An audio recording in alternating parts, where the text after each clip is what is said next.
In a world where opportunity is limited, barriers often stand in the way of those with the most potential. But one woman had a vision to break down those barriers and build something extraordinary. Oyin founded Niyo, a platform designed to empower builders, especially women, through design, tech, and innovation. From small beginnings to a powerful movement, Niyo has impacted countless lives, helping women build skills, launch businesses, and take control of their futures. But this is just the beginning. Niyo is growing, evolving, and taking its mission global. We're building a future where no voice goes unheard. Join us on this journey. The future starts today.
Okay, good morning again.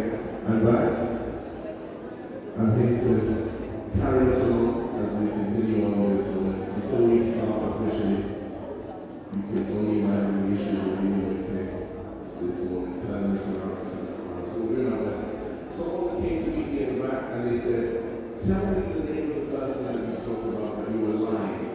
That person doesn't exist. Can you bring out your phone and check the name Dr. Michael Badero? He's based in Mississippi. That's the person I was talking about. Were you able to find him? You were able to find him? Dr. Michael? We found him. We found him. Fantastic. Okay. Very quickly, I'm going to ask that we all stand up.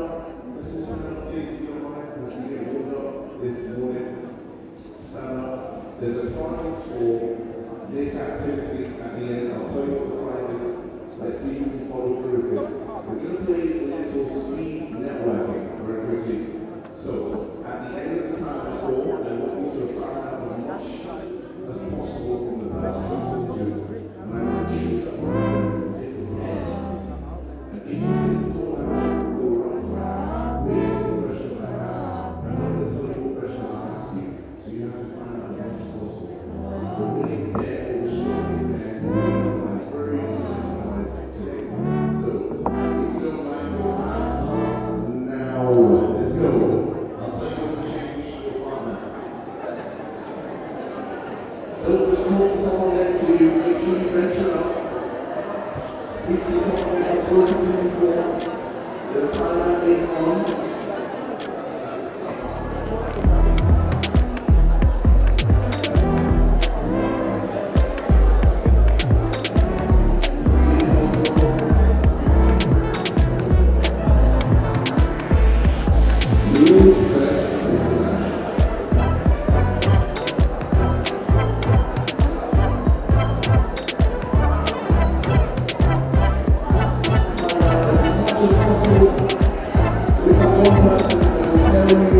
good. Don't just talk to someone who came here with.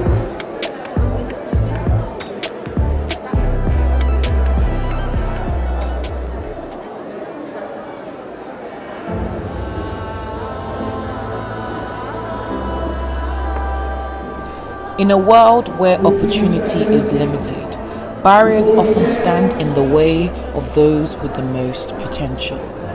But one woman had a vision to break down those barriers and build something extraordinary.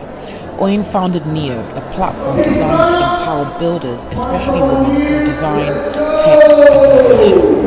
From small beginnings to a powerful movement, Niyo has impacted countless lives, helping women build skills, launch businesses, and take control of their futures. But this is just the beginning. Niyo is growing, evolving, and taking its mission global. We're building a future where no voice goes unheard. Join us on this journey. The future starts today.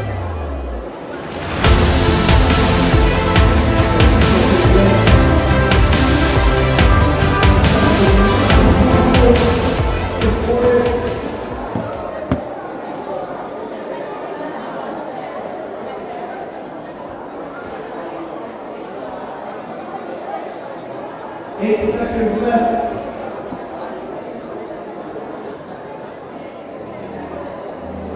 Okay, time! Find someone else. Is that too loud for you? Wake up. Good morning. Next person. Let's go. Don't talk to someone you already knew before you came here. Find someone new. That's the purpose of this conference. Connect to yourself. I can see people at the booths. They are empty. No one is talking to them at the booths. Go to someone at the booth. Actively life-changing connection. It's very what we need. Let's go! You never know who you could meet.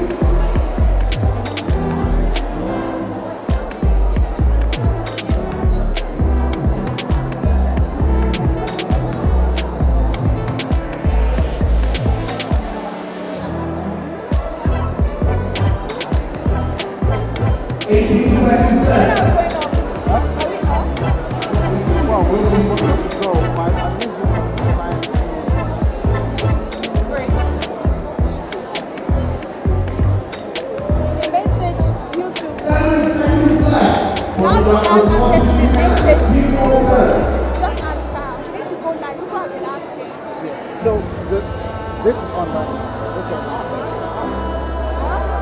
This one In a world where opportunity is limited, barriers often stand in the way of those with the most potential.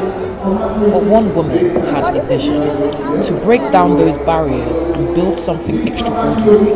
Oyin founded Niyo, a platform designed to empower builders, especially women, in design, tech, and innovation. From small beginnings to a powerful movement, Niyo has impacted countless lives, helping women build skills, launch businesses, and take control of their futures. But this is just the beginning. Niyo is growing, evolving, and taking its mission global. We're building a future where no voice goes unheard. Join us on this journey.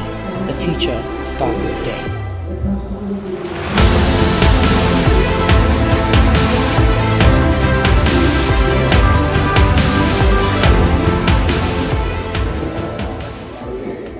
With all eyes to the stage, I want to ask a question. If you think you found a pair that you're comfortable, you love enough, and you don't mind coming a little check, and some of the questions I've asked, come to the front. Find the person that you connected with in the time that you had, come to the front. I need 3 pairs very quickly, and we can move on. There is a very nice prize to you. I won't tell you all the prizes. Don't come with your wife. Don't come with your cousin. Do not come with the person you came with. We're going to check that. Is this your wife? How do you know that? You just met, okay? Is this your wife? It's not your wife. How do you know that? You just met, okay? We have 3 pairs. Anybody else? The rest of you can sit down. Thank you. How do you know that, sorry? She sat behind you. Okay, that's good. Can we get a second mic, please, sir? Second mic, yes. We need to check. So you need to stop cheating. Okay, thanks. Right. So I'm going to ask one of your patients to stand in front of the other person. Choose one of you to stand in front. Face the audience, please. Yeah, face the audience. Thank you. Okay. So we will start on the left side. Oh, let's get back. Oh. Okay. Start on the left side. The mic, please. Okay. So, because you've come to the front, you have an opportunity to introduce yourself to everybody and tell something that you wish they connect with you on today. Something you're looking for. There might be someone that is in the audience that has 10 seconds. Let's go. Elevator pitch. Yeah, so, hello everyone. My name's Matthew Arlen. I work for Capgemini. So, if you're interested in getting into the tech industry, tech consulting, then please come and find me. Good. Good. Okay, next. Hi everyone, I'm Gladys. I'm coming to find him because I work in the tech industry. Oh. I work in business management analyst, so I'm coming to you. That's good. Yes, that's about me. But on my new job, that's my new job. But something else that I do, if you're in this space and you want to work with your background, talk to me because I can help you create a roadmap that moves you to spaces where you didn't realize that you could be. That's good. Next. This is why it's good to volunteer. No, it's not. I'm Lisa Pascal. I work in tech. I work in area, and I'm actually one of the TV and I wish to anybody else to That's good. Okay, we will stop on the front row. For those of you who didn't volunteer to go forward, you missed out. Okay, are you ready? So what's going to happen? All the people on the front row, I want to leave the room. Go to the business, music, and beauty, music, and fitness stage. Someone will come and get you. You give the mic to your lovely partner. Yeah, just go, take yourself and get out. Thanks. Thanks for coming. That's the door at the entrance. You can wait there so you can't hear what we're saying. I'll get someone to come and get you in a minute. We'll wait for you to go. Make sure you can't hear anything. Okay, there you go. You're wondering to what's going to happen next. I'm going to ask you some questions in free. And I'm going to ask you to answer what you think they will say. Yeah. So when they come back later to find a match, because you're trying to guess what they will say. You ready? I need some volunteers to put down answers so we can check. While in the back, build with love. Build with love. Yes. You take notes, please. Is that okay? And just check. So what's your name?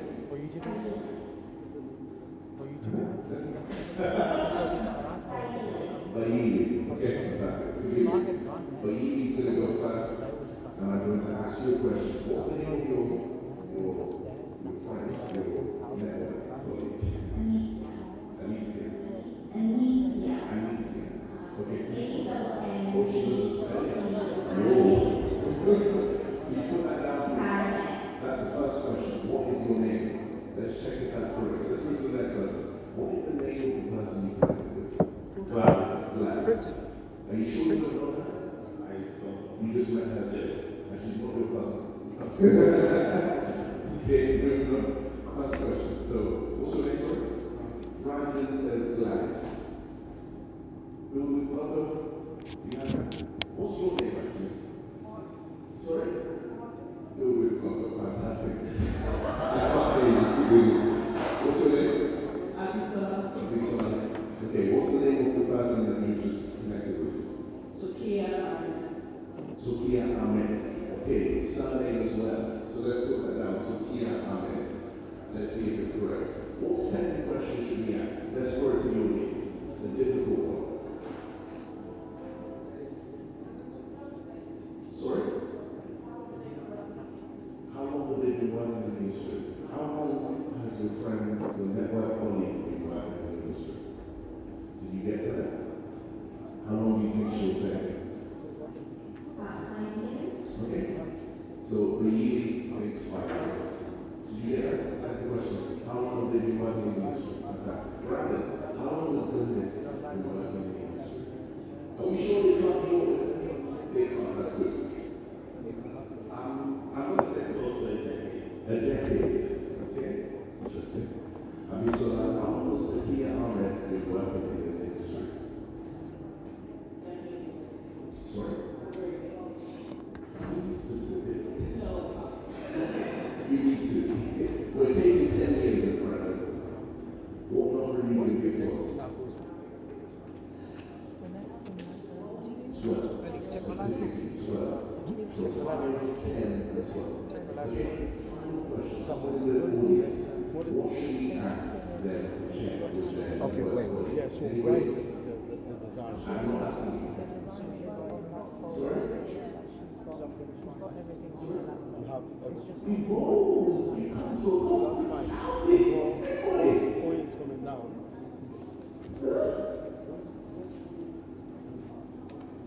Sorry? Thumbs up on the stage. Give Josh a thumbs up on the stage. Oh, that's good. How are you supposed to contact your colleague that you just met in the network with? We'll start on this side. Network with. Yes. Sorry? That was what we discussed. Okay? Brandon, what did you discuss with Black? No. That's live. Looking from the live. Oh, we're actually looking at the live part. So I'm not the email. So let's go to Next. let's go to Wow. Before today? Wow. Should we leave this? Okay, we're going to come back and we'll discover what the answers are later. Is that fair or should we do it now? Now. Okay. Bring them in. When they come in, let's back them. Please, three people in front, if you can turn and face the stage so that there's no cheating. So you don't give them any icicles. So I need hold on. Fantastic. Let's pack them as they come in, please. Our few lovely volunteers. Sophia Mohammed, Gladys, and Alicia. Yes, there we go. Please line up. Keep what you're studying. Are you sure? Are you married? You're not married. You are. Okay. No, don't worry. Relax. We ask your network colleagues some questions, and we ask them to match what they think you would say in response. So you have to now play some game theory. Where's your phone? Let me scan. What do you think they My think phone's you being used. Where's my other phone? I have two phones. First question. Which phone was it? We asked them, My what's your name? The smaller one. She said, What? no, Yeah, kind of. The older one. Yeah. Maybe it's the back. I guess. you don't have their responses?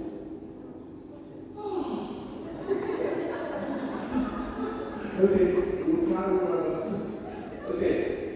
Over to you. Don't turn around, don't click your heels, okay? No sign language, nothing. Don't fart. You ready? What name do you think? Was she listening when you spoke? What name do you think she thinks you're called? Is that correct? That is correct. Okay, next. We asked Brandon if he was listening, and we told him, you know, Ben don't really listen sometimes. Was he listening in the call? Don't give him the answer.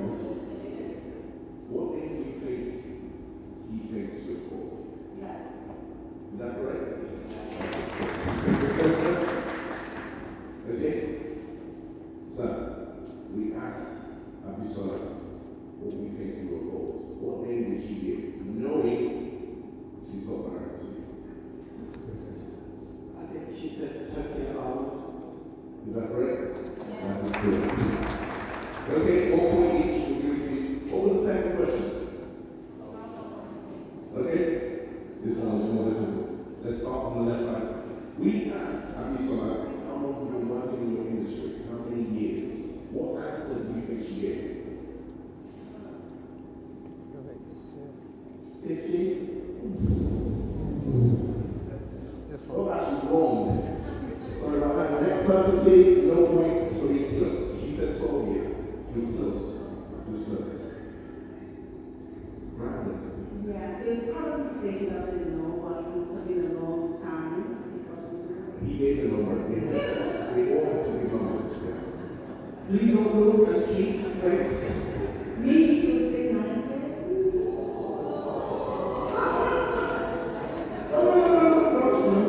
We said exact numbers. He said 10 years. Have you got this for this stage? Yeah.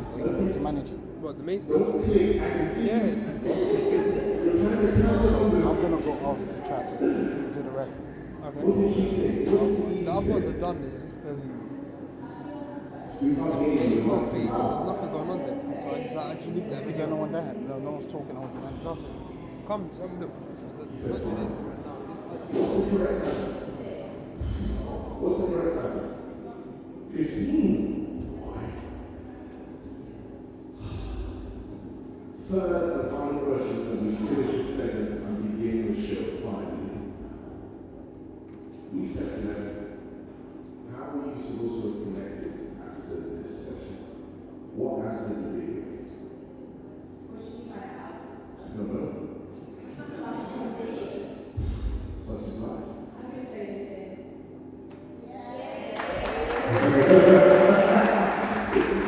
She said you already connected, so I'm just trying to. How are you supposed to connect? What answer, even if you don't? But I would say LinkedIn and the phone number as well. Don't do that. Don't do that. What did he say? What I think he said is LinkedIn and the phone number. He didn't say that. He said email. Yeah. Sorry, Brandon, are you married? Are you married? She's gone, okay? Email? Everyone does LinkedIn these days, man. Sorry. Yeah, okay, yeah. He respects you, right, finally, what answer do you think she gave? We're in a session together later, so that's how we're going to connect. What did you say? This is a running answer. What did you say? She said LinkedIn. Too complicated. So at the end of this round, we have the winners. Can we put our hands together for Alicia and Lee? Please make sure you see me after this session. Please take a seat. Thank you very much. Let's clap for them once again. Thank you for okay, ladies and gentlemen, it is my absolute pleasure to kickstart Niyo Fest 2024, as I mentioned before. For those of you that came late, in case you're not aware of what's happened so far, we've had issues, unfortunately, with our primary rally, and in the space of 24 hours, we had to turn this around to ensure that we have something running for you today. And as I shared earlier, I said that it's up to you to determine how much you gain from today and tomorrow. You can sit down and say, I'm not happy, this is going this and that. Or you can say, there are less people to get in my way to speaking to the person I want to speak to. It's all about perspective. So as you sit down today, make sure you don't leave this place without a meaningful connection. Speak to someone, listen intently to the speakers, engage with the sessions today. And as I bring up the first speaker today, I want you to bring up your notepads, your notebooks, and take notes. Because the person I'm about to bring up has done something that many of us only wish we could have achieved in the same space of time. A woman who, in a short space of time, has, with the company that we're all coming here to patronize and learn from today, I dare say, has been able to raise over 7 figures in the way that they help people. Oh, yes. I'm introducing the speaker. It's It's fine, I'm good. Someone left their phone on the chair. It's yours. Okay, fantastic. So we can connect. Thank you. That's good. Is that the same person? Is that the same person? It's not the same person. You don't know. Okay. We can check that afterwards. That's fine. We'll check afterwards. It's your phone. Okay, we'll check afterwards. Yeah, okay. So, the woman that I'm talking about is the founder of this lovely company. They've been able to upskill over 7,000 women online in the community. In fact, they have the community of 7,000 women, and they've upskilled, I think, about 900 plus, going to 1,000. That means they've educated those women. Let's pay attention, please.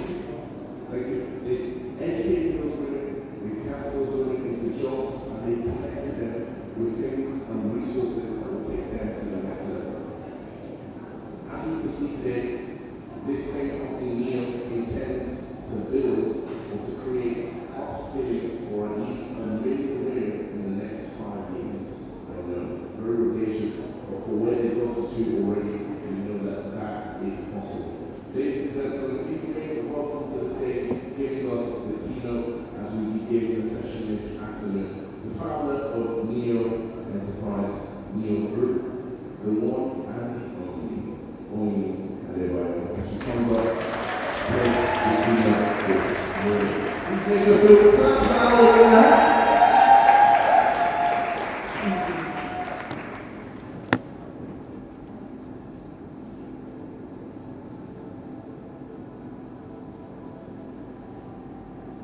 In a world where opportunity is limited, barriers often stand in the way of those with the most potential.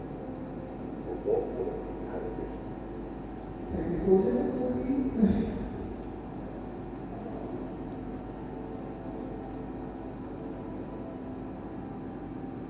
In a world where opportunity is limited, barriers often stand in the way of those with the most potential.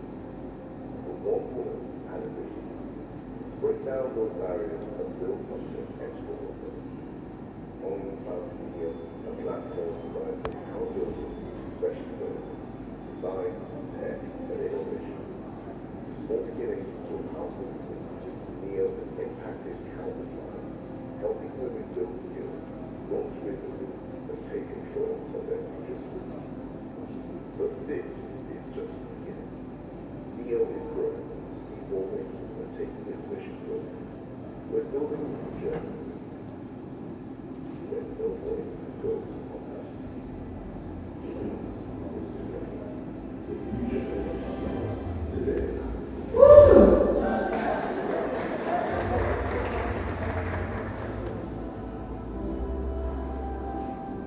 In a world where opportunity is limited, barriers often stand in the way of those with the most potential. But one woman had a vision to break down those barriers and build something extraordinary. One found Niyo, a platform designed to empower builders, especially women, to design, tech, and innovation. From small beginnings to a powerful movement, Niyo has impacted countless lives, helping women build skills, launch businesses, and take control of their futures. But this is just the beginning. Niyo is growing, evolving, and taking this mission forward. We're building a future where no voice goes unheard. Join us on this journey. The future starts today.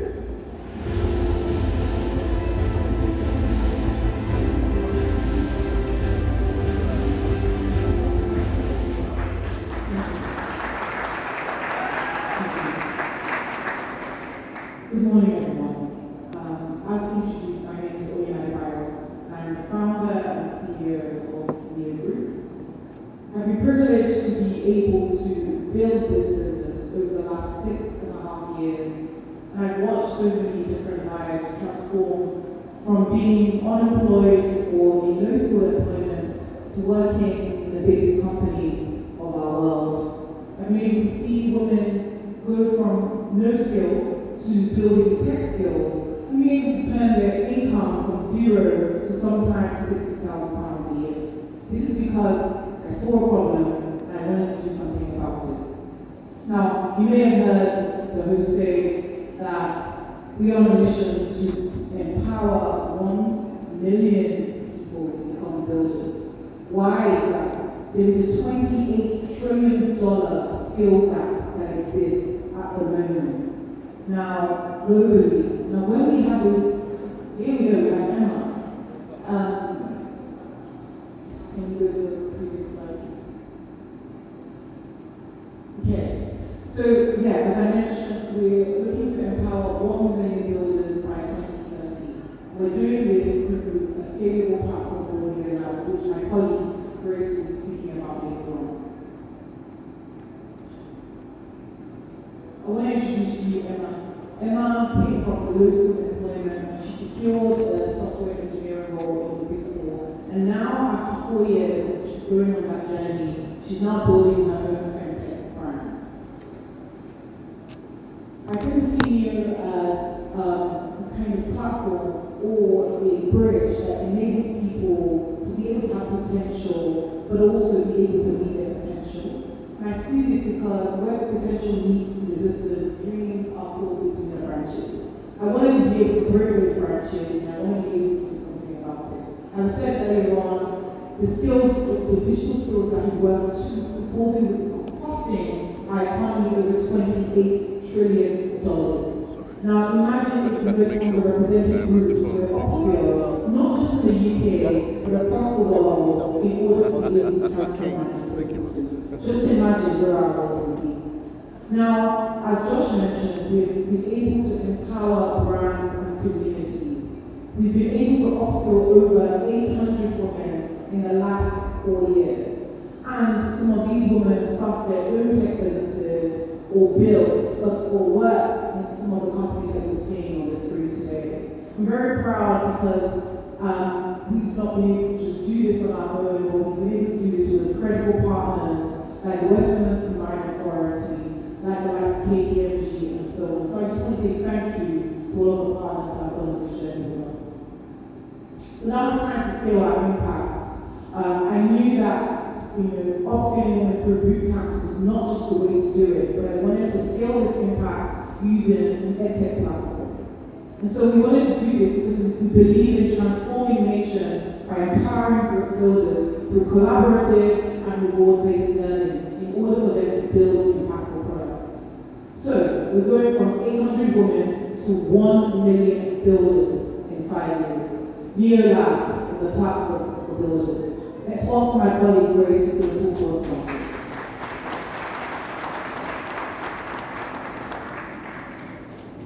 Hello everybody, my name is Grace and I'm the technical product at Niyo. I did the technical vision and also the technical product development, product strategy and product roadmap at Niyo. And over the past 8 years that we've been doing technical product working with companies and for individuals, I've also consulted for businesses who would love to know the best technology to build their technical products. And so with my experience in training over 4,000 people in the tech industry, and also my experience in the tech industry, I'd like to introduce a few Niyo Labs. Some of the features that will be, like Owen said, Niyo Lab is a platform for builders. And so I and my team have taught like builders ourselves to come up with these amazing features. The first feature is the collaborative courses. As we've seen on the screen, we have the beautiful UI that we have there, and also we provided quizzes and projects that allow users to be able to practice what they've learned. You would agree with me that practice makes progress. And then the next feature is learn with a friend. I know that you can go far alone, but you can go farther together. And so that's why we have come up with this collaborative learning feature that allows you to learn with your friend wherever you are. This gives the feel of a traditional classroom that allows people to be able to communicate with each other and collaborate together. We've also created features like voice chat messages that allow them to communicate effectively. They can also create quiz for themselves and do work on projects together. All they have to do is just to send a mail or invite a friend through an email. So the next feature is gamification. Out of 100 people that takes an online course, only 10 to 15 people finish that course. That's a very low percentage. And the reason for this is because of lack of motivation. And that's when we come up with gamification features like Niyo Point, Niyo Badges, leaderboard for competition, and also streets for competition. Right? And with these points, you can redeem them for merchants, books, professional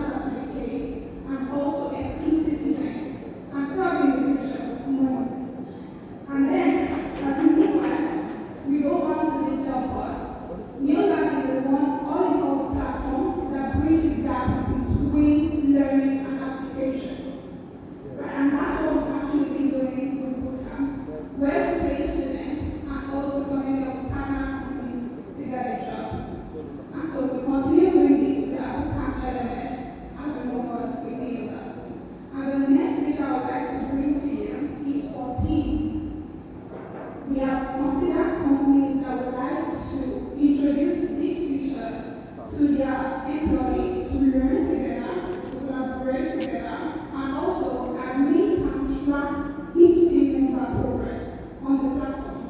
And not just that, they can encourage them to take professional courses and also to foster collaboration between teams. And lastly is the AI for personalized learning. I'm sure you all know this thing, AI already. So AI for personalized learning will help users to get personalized approach on the platform. This personalized approach is based on your interaction on the platform. So if you're interacting with only AI courses, the AI will recommend that, oh, you David, you're an AI person and will bring more AI courses to you. And not just that, we know that the problem with online courses is that users do not get to ask instructors that they watch their video questions. So AI can stand as an assistant to be able to answer that question tailored to the content of that instructor. So in our 2 months of gathering texts, we've been able to bring on board 300 users, over 30% daily active users, across 7 different countries, with most population in the UK and in Asia, and we're dishing out 20 plus certificates. And here I'm happy to share with you the amazing testimonials we've gotten on this platform, and I can't wait to hear them more, because this is something that we are really, really proud of. So I would like to throw you this question: would you like to join the first 10,000 users on Niyo app? If yes, just scan the QR code and start learning. And also, if you'd like to partner with us, the exact same. To partner with you also, just scan the QR code and we're expecting to hear from you. Thank you so much.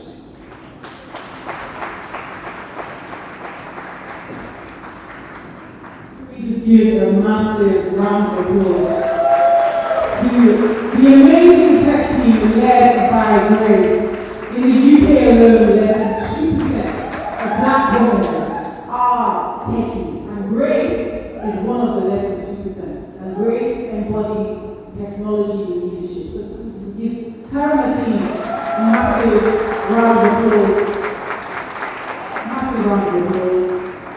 So we've been working so hard on Niyo Labs because we really knew that boot camps was not going to be the only thing to scale our impact. We knew that there was a skills pipeline problem. We knew that in order for us to take people from being unemployed to becoming builders, we needed to take them through a journey.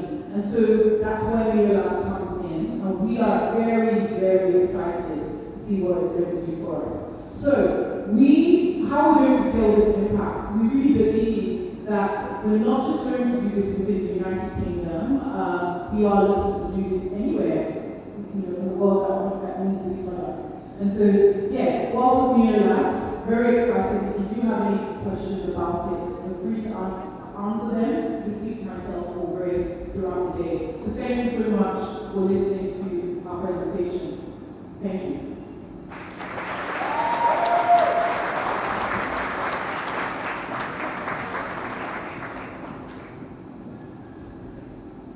How was that? It's good, very inspiring. Any of us that come here looking for lessons on how to pivot and to keep building, to accumulate, the growth that we're experiencing. Whether you're in industry or you're running a business, this is a very good model to follow. As you heard, they started with boot camps, they get cheap results, but they're taking it a step further and building the EdTech platform, and they've already run tests, as you've seen, and results have been achieved. So let's take note from that today, as you can see. And make sure you scan the QR code. Do you scan the QR code? Even if you're not an investor yourself, you can send that picture to someone that you know will be interested. You want to tap into this early as much as possible before time goes and benefit as much as possible.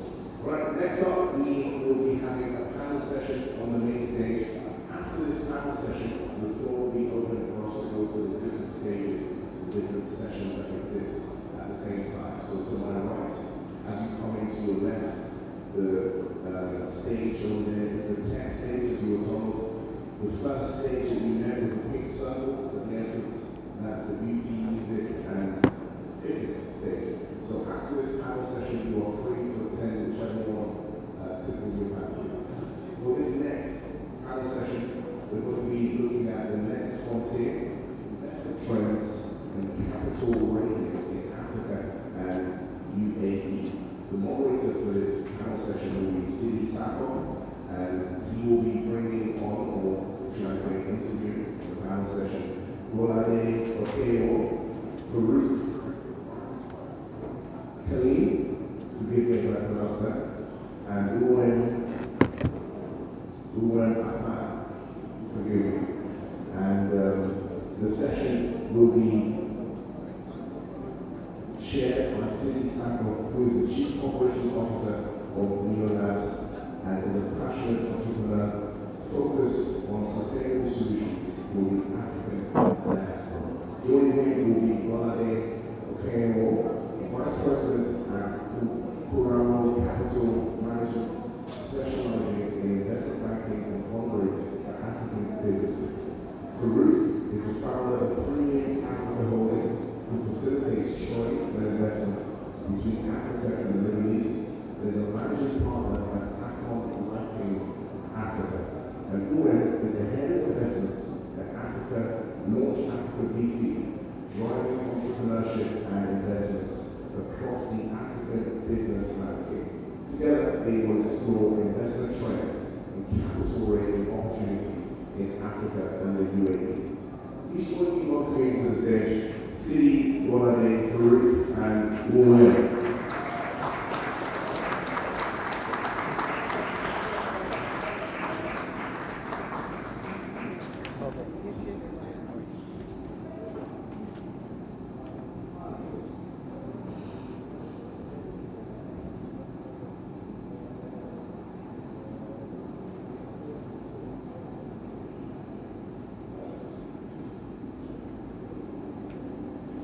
Hello, hi.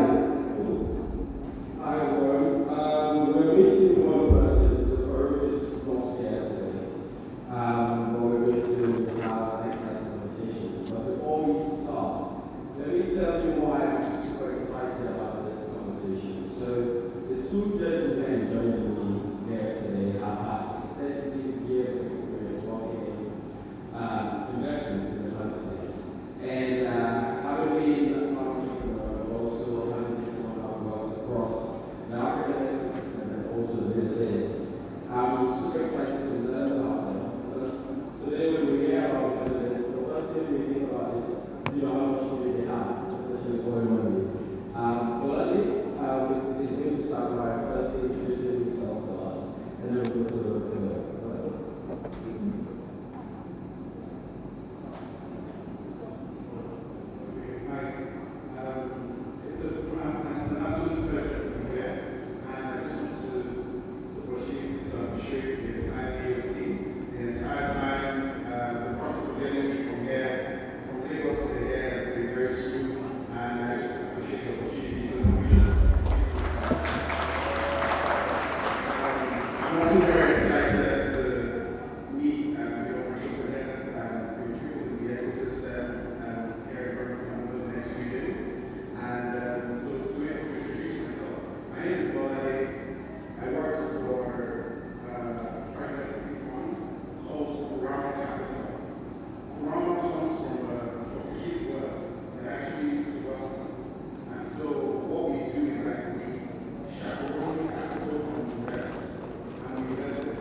skills deploying, let's go back into the best founders in the continent.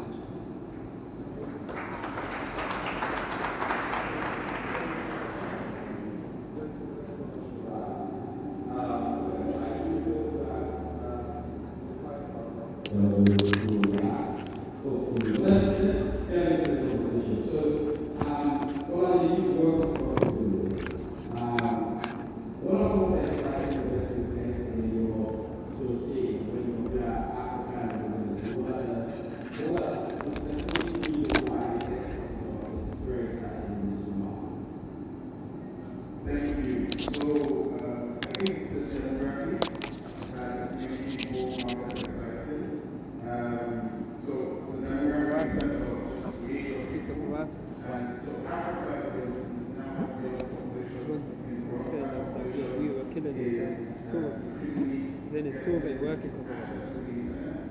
So it's killed the Wi-Fi. It took us from Niyo.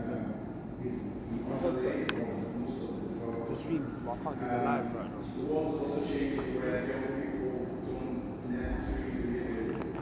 It took my phone to possible the streams, but that live right now. So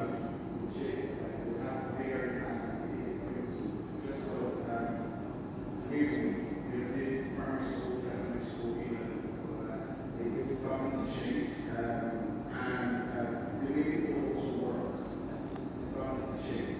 So at Toronto, for example, when we track jobs created, This is my white cable, my USB-C, the white one. Have you seen it? it might be on the other side. I'm not sure. Check. Is it small? Oh,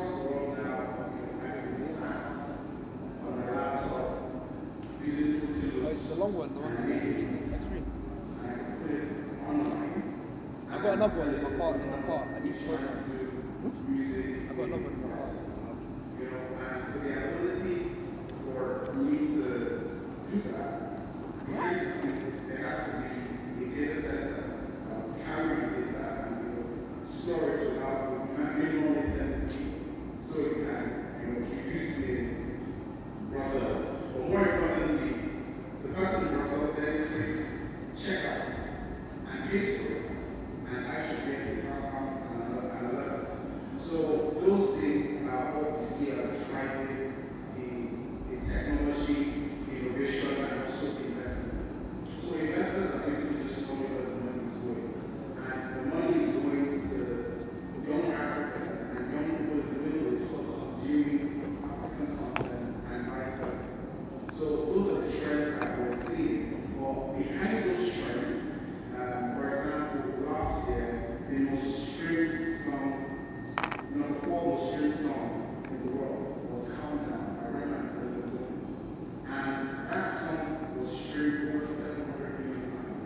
But what it shows you is that people in Latin America, so people in Latin America who not listen to that American, not listen to her, and all of those streams is basically showing the possibilities of African content being consumed in Africa, in diaspora, but now in new markets. There's numbers and there's dollars behind all of that streaming. So that is what we're seeing. Well, what needs to show is that you're actively deploying, you're still looking at to invest in. What are the key sectors that are most likely to grow in the next 5 years? And what makes those sectors exciting for you? That's an interesting question. But I typically don't like to answer that question and give some particular sector. The truth is, Africa is ripe with a lot of opportunities because there are a lot of infrastructure projects. All of us, and this is not a one country problem. Not across the 54 countries of the continent, there are infrastructure gaps that need to be filled. So across education, real estate and property, healthcare, financial services, that myriad of problems to solve and a myriad of opportunities to solve. Now, how we solve that is dependent on what markets you're operating in. So, for every economy to thrive, for every nation to thrive, one healthcare has to be great, so that's an opportunity. People have to do goods and services, so trade and finance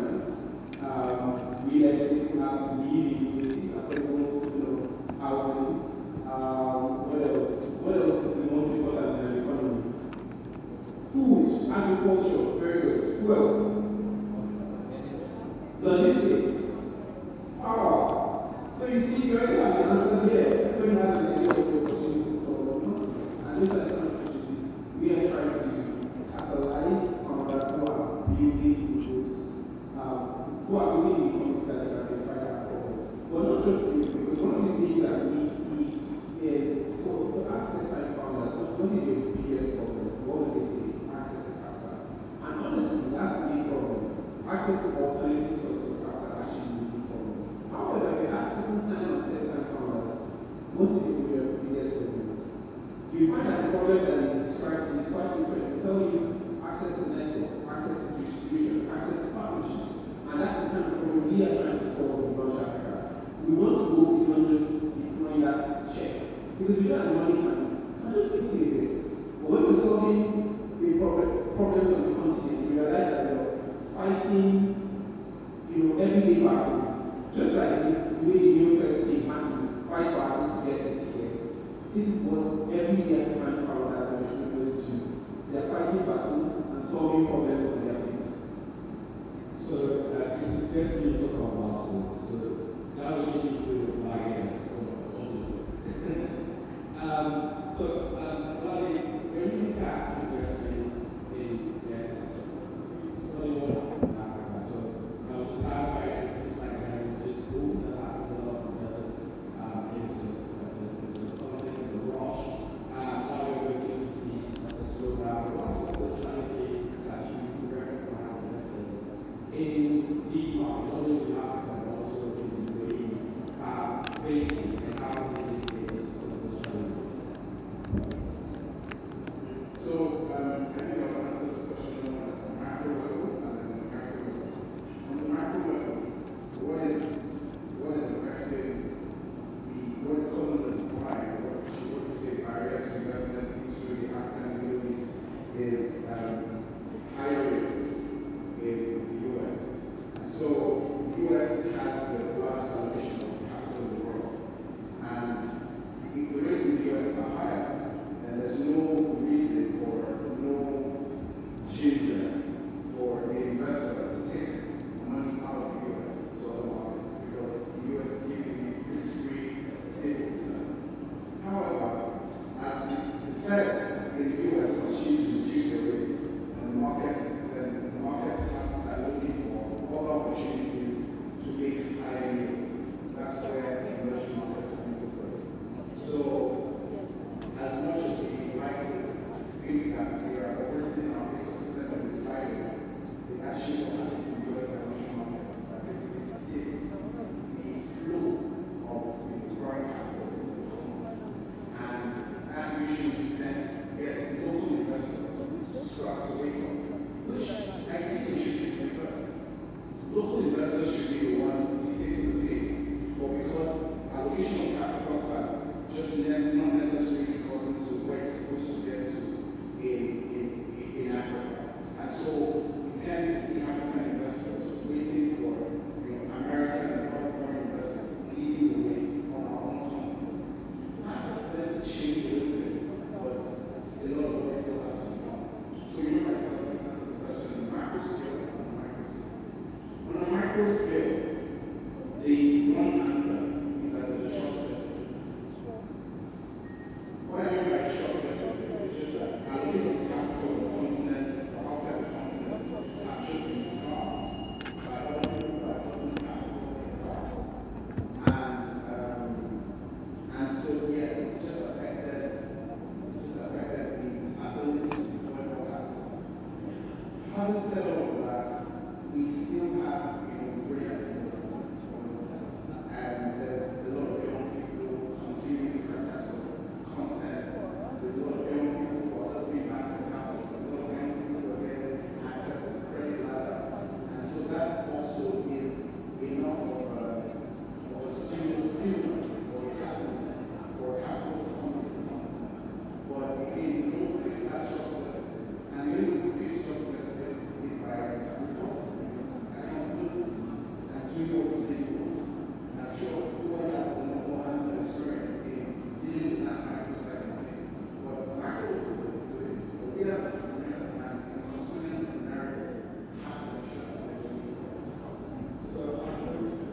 going to go directly into my side. That's where I want to touch on a few things.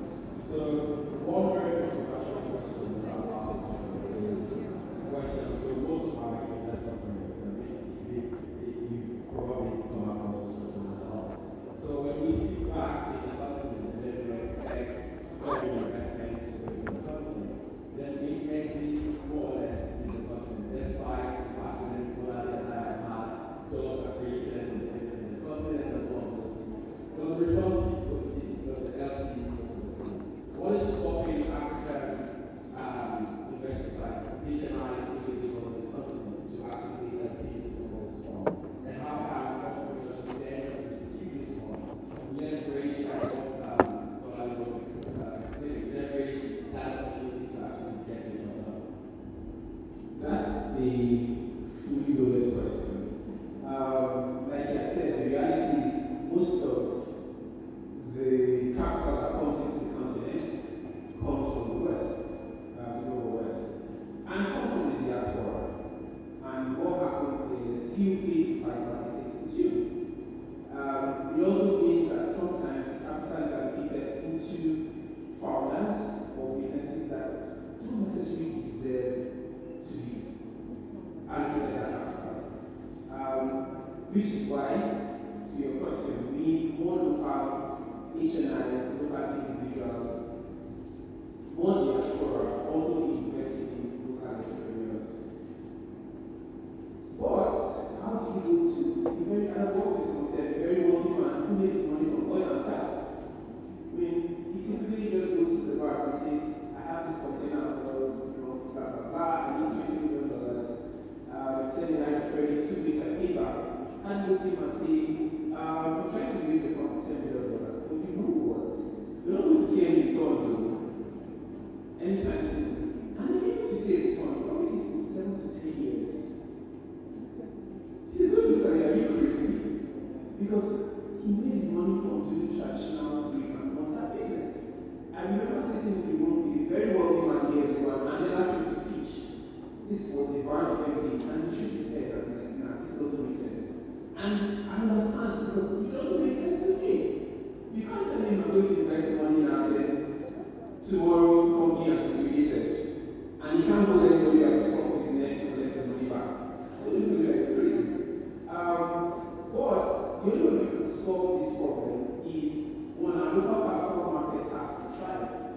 Why can't local businesses list at the Nigerian Stock Exchange, the Joburg Stock Exchange, the Carriage Stock Exchange? Local capital market has to be able to thrive because we need alternative sources of capital. The biggest problem is everybody's reliant on the big PE and the VC firms to catalyze business growth.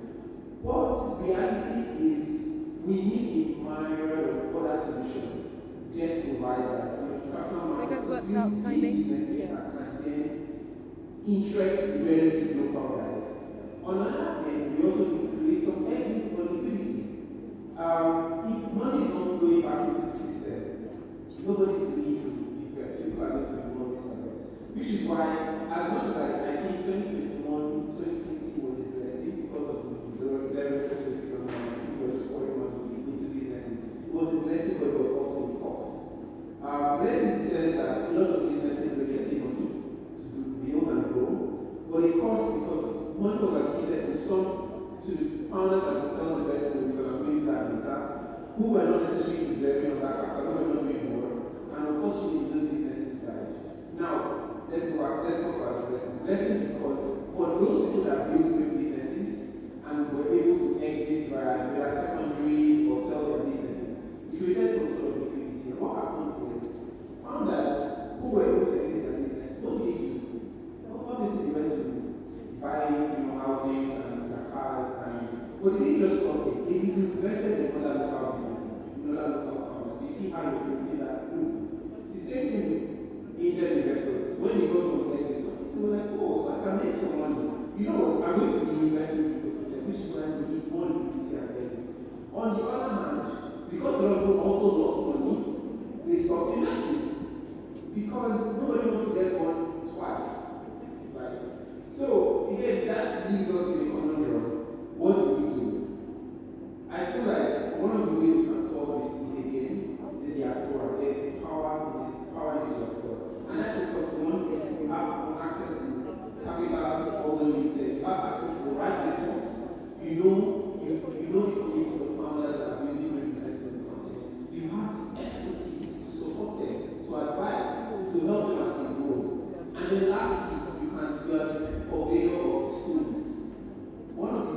specialized investment is here and Greek.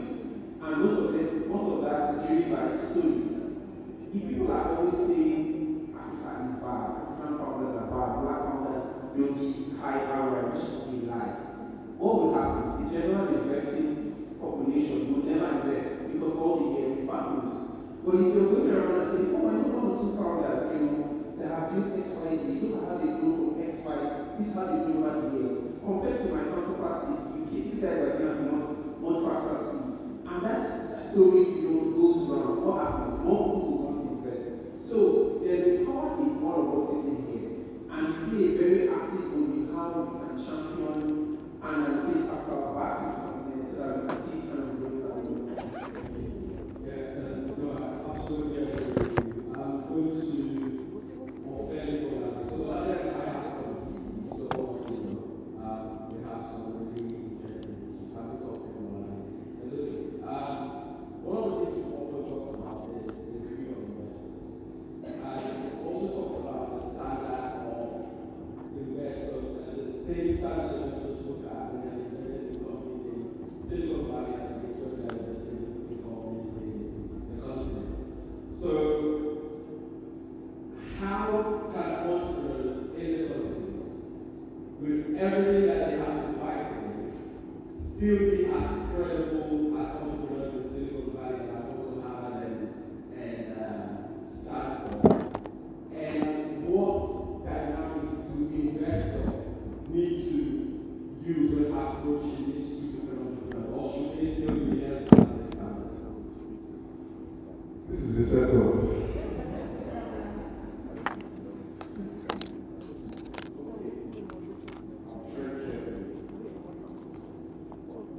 So first and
shift that out in the favor of the founders. It's not to stop working in silence. Stop working in silence, come together and sometimes aggregate economies of scale, makes things happen. And so all of a sudden, entrepreneurs in Birmingham, because of an event like this, and more events like that can happen, you have a better negotiating power. But if you just do your own thing in silence, you're allowing yourself to be prey to investors that don't have your best interest. No, I mean, you win, you finally. And I think that's why Niyo exists in the first place. That's why Ori goes out of our way every single day to make sure. I just wanted to add something to that, and just to back up those your points about community. If you talk to an Nigerian founder, they'll tell you that Nigerian founders tend to be, for lack of a better word, the Black Americans of Africa, like very loud, straight to the point, dream big, right? He's building a logistics firm that won't say passing from Lagos to Abuja. Instead, I'm building the Uber for Africa. Straight up. But if you talk to somebody from, say, Uganda, same company, says, no, I'm just building a logistics firm to enable parcels in Kampala. Same product, different messaging. Now, who do you think will get money easy? The guy that talks to you. Not because the business is anything, but because of how it's done. Now, power in communities is fun to see how it is done or the right way to do it. Because again, perception oftentimes is reality. How the investor sees your business is what he begins to believe it is. So if you're not changing perception, by upgrading your skills and upgrading yourself, and investors need to, being in like-minded spaces like this, where people push you to be better, you're always going to be at the back of the food chain and complaining that the capital or resources that you need never gets to you. So first and foremost, I want everybody, QR codes around, join the local community, because it's the only way of making this guys. And how better they just said it, you all so as we come to an end, I would like you to just, just touch on how we can accelerate the returns for investors a little bit faster from an entrepreneurial perspective. And know now we're leveraging tech and all those things. And then what I would like you to just close off with what was the vision. So your question is how we can accelerate. Yes, from a founder perspective, what we need to do right to ensure that you are able to pay back your pension funds, allocations, and what we need to do to make sure that we are getting the right accounts. Make cash investment, like cash. So when I buy cash, what's your expenses? I would rather do something small scale with excess cash in the bank, or do something more modest with cash in the bank, so I can improve on it. But sometimes when you try to buy it too big, that's where trouble happens, and you start to take deals that don't make sense. You start to dilute the sweat equity because it was cash. Having said that, investors are now getting to be long-term focused. But again, I think the best advice I can give to any entrepreneur is before be a penny. What was the future look like? Wow. I can come here and think of the most rosy future, but we have to do more. So the future, what the future look like basically is us going back to the basics and doing the work. Are we solving real problems that affect the critical mass of people? Not problems for me and my friends, problems that affect the needs of the children. So that my business can grow, and so that it can be attractive to the right type of investment. And also, like I said, the continent we are building with the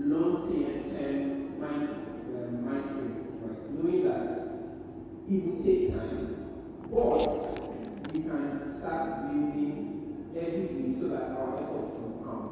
Because everything we do and everything we are doing will eventually compound. But we can't say because things are not working, we're not going to do anything. And that's the biggest problem. And lastly, I see a continent and a really group of strong founders building communities, realizing that you cannot do this journey on your own. Look everywhere across the world. Every ecosystem was built because a group of people decided we are going to build it together. You cannot do it on your own. So start engaging on building the right relationships. And even if you don't have access to the right relationships, start being very deliberate in thinking of the kind of people that will get you to where you need to be. You will never.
The biggest problem there is. Okay, on this side, I'll split you into two. Yes? You want to ask me questions? Oh, they gone. Oh, sorry. Sorry. Yes, what insightful thing, since you've spoken, yes, what insightful thing have you learned? What question would you have asked? Yes, what question would you?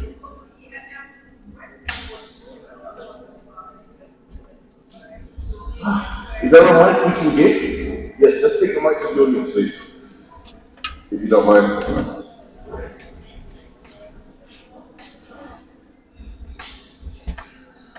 Let's get the mic to the lady, please, at the back.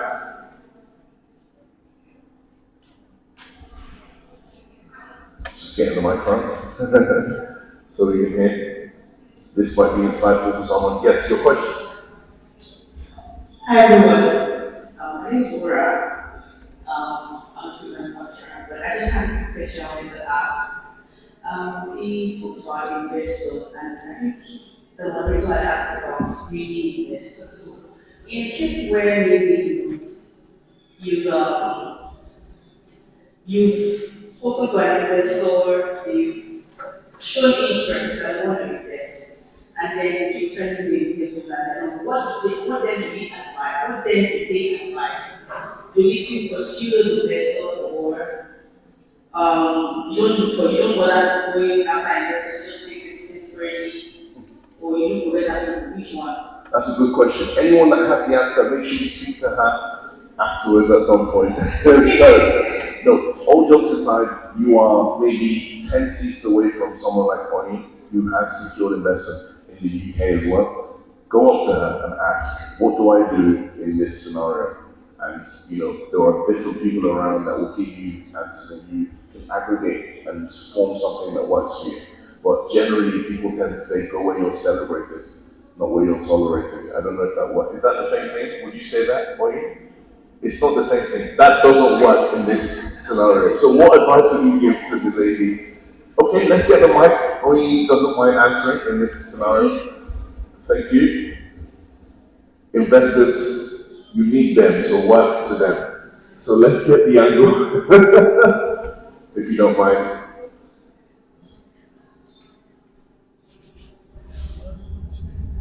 So before Oye speaks, she has secured over 7 figures in it, so she knows what she's talking about. Yes, please. Away from the speaker because of feedback. Sorry. Okay. Thank you so much for your last night. Just to say, Sorry.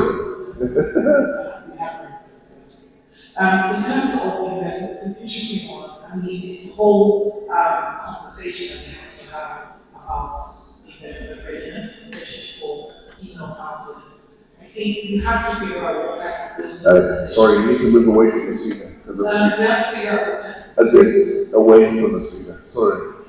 This big speaker. Okay. Yeah. No, like to the wall. Or this. No, I mean like physically move. Yes. Oh, yeah. You're so stood in front of the speaker. You have to move. As in, yes. The waves of the speaker. Yes, sorry. Yes, there we go. So you have to figure out what type of business that you're trying to build. Are you trying to build a business, a legacy business? Are you trying to build a business that you're trying to sell? Right? Because different investors look for different things. I started the journey of trying to raise for Niyo businesses in a group, thinking that I was trying to be a venture capitalist. I realized that I wasn't ready for that, and I actually wasn't ready to take on venture capitalists because venture capitalists require you to aggressively grow 100x, and they're not joking when they say, in a matter of less than 10 years. And so when they're looking at you, they're placing bets on you, and they're saying, okay, is this business likely to grow 100x in 10 years? They look very deeply into the market, they look very deeply into the opportunities that exist there, and then make a decision based upon that. And also, what I think we're really good answer, or that's one of the questions that Cindy asked, around the fact that they are investing other people's money. So they're responsible for paying people back pensions, right?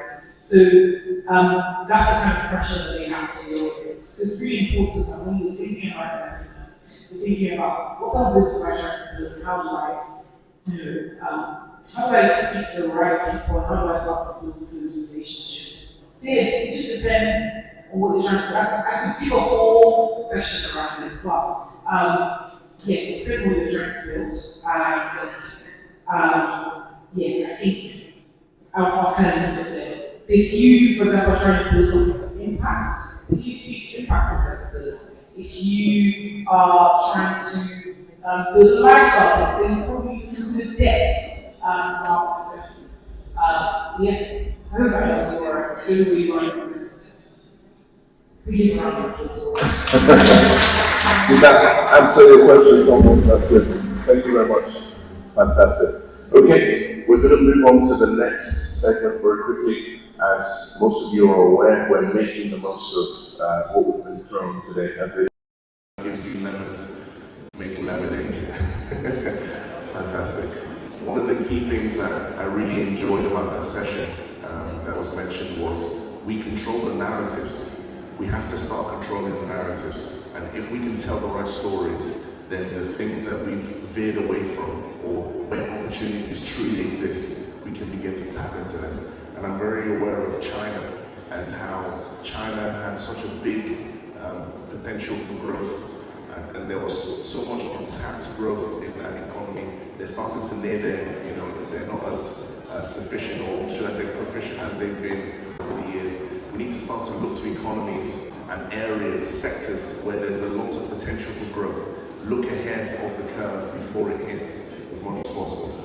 Our next panel discussion, still on the main stage, will be on embracing emerging technologies, opportunities and challenges, moderated by Tokina Ahmed, a passionate advocate for diversity and inclusion in tech. And joining him on the stage will be Bria Okonkwo, the CEO of Eventfly, who launched Africa's first real-time, on-demand aviation app, aiming to make private air travel accessible to the middle class. With nearly 20 years of consulting experience, she's a strong advocate for innovation and women empowerment. Chantel Moni, Awomoyi is the second speaker. He's a leader in product marketing at Noxus, recognized as one of the most inspirational women in Web3 and AI. She combines her engineering background with creativity to explore the intersection of technology and the dual industry. Together they will discuss opportunities and challenges presented by entrepreneurs and technologies. Please take over to the stage here, Ria, and Sam. Two people. Just two. And then and this is going to be a regular throughout the day. What you gain from the sessions today is up to you, so make sure you stay locked in. There might be one person you need to get to. Don't lose sight of what is happening here. Make sure you listen intently. There could be something needed that is unlocked in one of the conversations. And can I ask the speakers as they come up, please put the mic to your mouth so that we can hear throughout the room. To get there, please make sure the speakers put the mic to their mouths. Hi, welcome to me. Hi, you Rachel. Nice to meet you.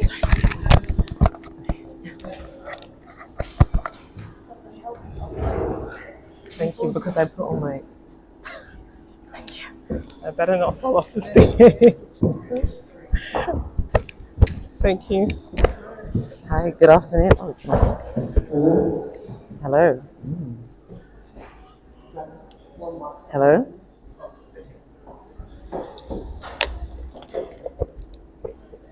It's not on? Hello, hi everyone. Welcome to our session. Hello. Fantastic. So I'm going to sit down as well, so we can make a conversation.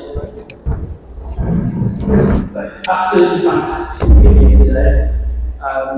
I think one huge congratulations to Owen and the team. Huge congratulations. Because I think when we have challenges, what can we do? We rise from the challenge, right? So,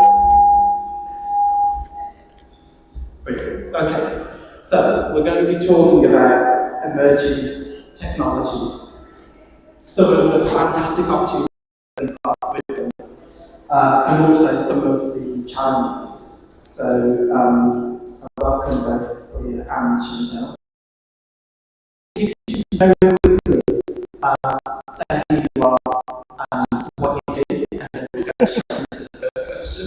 So let's start with you, Brian. Hi everyone, my name is Brian Konko and I am the CEO and founder of Avanti Group, one of which I'm going to focus on Avanti predominantly I lived here for 16 years, worked as a consultant in various industries and had an MBA done and I just decided to go back home. So home was calling me and I went back to Nigeria where I'm originally from 3 years ago and started Avanti Fly. So I can tell you more about Avanti Fly much later. Yes. Avanti Fly, in just a sentence, is an Uber for private jets and helicopters in Nigeria. Thank you. Fantastic. Amazing. Amazing, that's so cool. So hi everyone, my name is Chantal Awomoyi. I'm a product marketing manager at a blockchain company called Gnosis, and we build out financial infrastructure for like an open internet. I actually work in a venture studio, so I work across a number of blockchain-powered digital products. Yeah. Brilliant. Okay, so we're going to get straight into it. So when we think about emerging technologies, what we're looking at here is things like artificial intelligence, AI, IoT, blockchain. So I think we're at a kind of pivotal moment in the tech industry where you've got these fantastic kind of technologies coming. Just kind of want to ask, put it out there to both of you, how do you see some of these technologies kind of transforming the way that we do business? And any kind of opportunity, one or two opportunities that you can think of around those. So it could be any of those, AI, IoT. Do you want to go first? Okay, so I'll go first because like I work in blockchain, which is one of the technology that you've described. And I think the interesting thing about blockchains and the industry itself is actually like how they work by design. So when you think about big tech and like normal tech companies, we can call these corporate networks. You're able to scale really fast because you have a lot of money and you're able to raise money, and that's just like a facet of being a corporate network. But when we think about protocol networks and things like email, it's very different. Email didn't scale as fast at the protocol level because they didn't have access to capital. And what blockchains do is they combine the access to capital with this like infinite developer garden and allow you to scale fast with intrinsic, I would say, incentive in terms of rewards, in terms of tokens. So I would say, yeah, that's a little bit about blockchains. But then if I would talk about like opportunities, I think a lot of the time when you hear blockchain, you hear crypto. That's actually very scary because crypto has like a negative connotation. It's like the scammers, you know, it's kind of as bad as Forex. No offense if anyone does Forex. But there's so much more to blockchain than just crypto. And there's companies already implementing corporate private blockchains everywhere. IBM does, Nestle does. In terms of supply chain, blockchains are probably going to be the backbone of like any supply chain company going forward, just because of the fact that they are immutable. So that you've got these like anti-fraud properties that are built in by design. So, yeah. Fantastic. So there's something quite key that you said there, right? Which I think as a society where the expectation is that we want everything faster and immediate, right? And you mentioned the word fast quite a lot, you know, as a description of some of these technologies. I'd like to hear your thoughts, Bro, on that as well.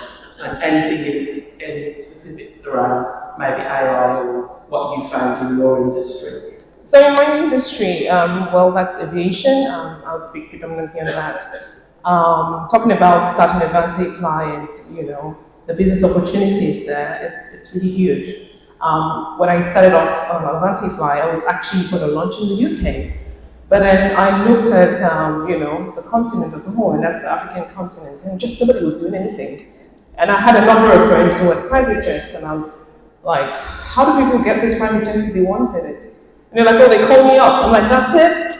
I'm like, no, it can't be serious. But literally, that was what was happening. And then COVID hit, and it was just the right timing. So the idea was right, timing was right for me, and I was like, I need to get on this now. So literally, because I had already started talking about it and doing something about it and building the app, I literally had people call me say, Brian, is that app up? I need a jet now. I need to go to Nigeria. I need to come to London. And so it's when opportunity meets timing. And that was the case for me. But like the earlier speaker had said, it's just so many opportunities back in the continent. It's unbelievable. In emerging markets, it's just a greenfield in every sector. From agriculture, you know, I don't want to tell you other things I'm into, but then it's just, you're doing one thing and then you see this opportunity. And the truth of the matter is, when an investor sees that you are serious with what you're doing, other opportunities come. So it's about getting one thing right and the other things will follow suit. So for me, it's amazing. And just talking about the technology part of it, sometimes don't be discouraged because adaptation can be really slow. So yes, you know, in Africa, people call people to get private jets, and then you have the middlemen who make so much money in trying to do that. Now, I was going to eliminate the middlemen, and you can imagine, it was like this British girl thinks she can come and disrupt the market. But then I was working with the regulatory bodies, and I went right to the top, so I wasn't ready to deal with, you know, the people down there. I went to the top and I had to make them understand from a regulatory point of view the importance of understanding who's flying what aircraft and that data, what it can do to the sector. So because I had gone from an informative point of view and then used technology to it, I had an added advantage to everybody. So I think that in trying to go into business and the opportunities within the sector, especially technology, you need to understand the risk involved because people have to upload their visa, their passport data onto the platform and all those things. I mean, the GDPR is not so big in Africa. So yes, it's good for me because I don't have them coming for me, but then I also have to make sure I'm working with international standards to make sure I'm doing the right things because technology is you know, it's huge. It can destroy you and it can make you. Definitely. And just on that, Brian, I mean, I think I've got a very different friend circle to you because it's really your friend has got private jets. That's amazing. But hopefully one day I'll be able to. I'll find you one day, I promise. Thank you very much. And actually, you touched upon a really good point. So you mentioned around data, and you said passports and visas and things like that. And also, Chantal, you were talking around blockchain and some of the negative aspects around data. So, what are your thoughts, I guess, for yourself around, GDPR, data privacy? Is there a reluctance from people to actually use some of these technologies because of that? Yes. And I think especially when it comes to like blockchains and blockchain technology, it's born out of this cipher, what you do on chain or like, so when it comes to data, this is very interesting because all blockchains inherently, they're open to everyone. So if you have crypto today, well, it's open. Anyone can see how much crypto you have, but they can't necessarily tie it to your like real world identity. And in that way, like blockchains aren't as secure as our current systems. But there are like people are working at the cutting edge. They're building new technology. There's something called zero knowledge. It's a very, very complex piece of technology, but essentially it allows you to confirm or validate that something is true without knowing the context that it is true. So you can kind of think about like, where's Wally? You can kind of find Wally, but like you don't know where like Wally actually is in the picture.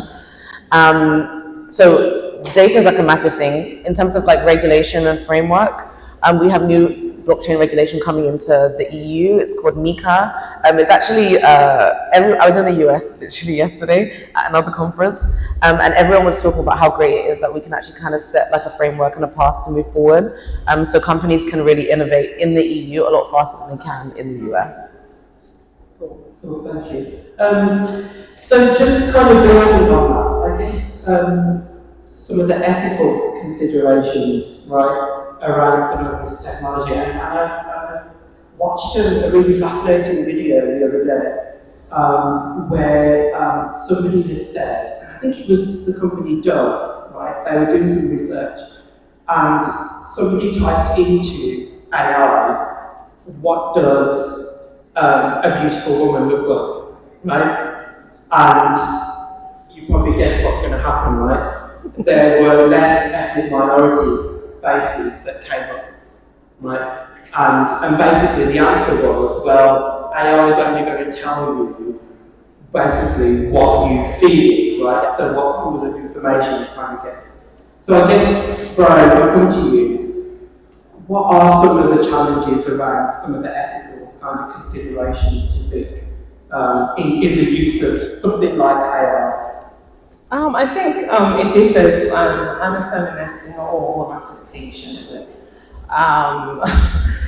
especially when you think about this in the emerging markets, it's really different from the developed market here. I can talk more about the emerging markets because that's where I am now. It's not, to be honest, we're not so big on it. It's not developed like it is here, and so you can get away with a lot of things. But then because of my experience and my exposure, one of the key things in the company, so part of our efforts as a company is we must employ at least 60% women. Why? Because we're trying to drive more women into the aviation sector and technology sector. And so, I don't want to tell you my story. Growing up, I read engineering, 2 degrees in engineering, and it's always been a male-dominated field, and I've had very, very bad experience. And so for me, it was very paramount I empower more women because I had a father who empowered me, and I have 5 sisters. So we're all empowered. And so for me, I understood the power of having a support system, and I tried to create that within the industry and within my company. And so for me as a company and our ethos and our ethical values is that we must ensure that women are not marginalized. Now, part of how you do that is it starts from the very little things.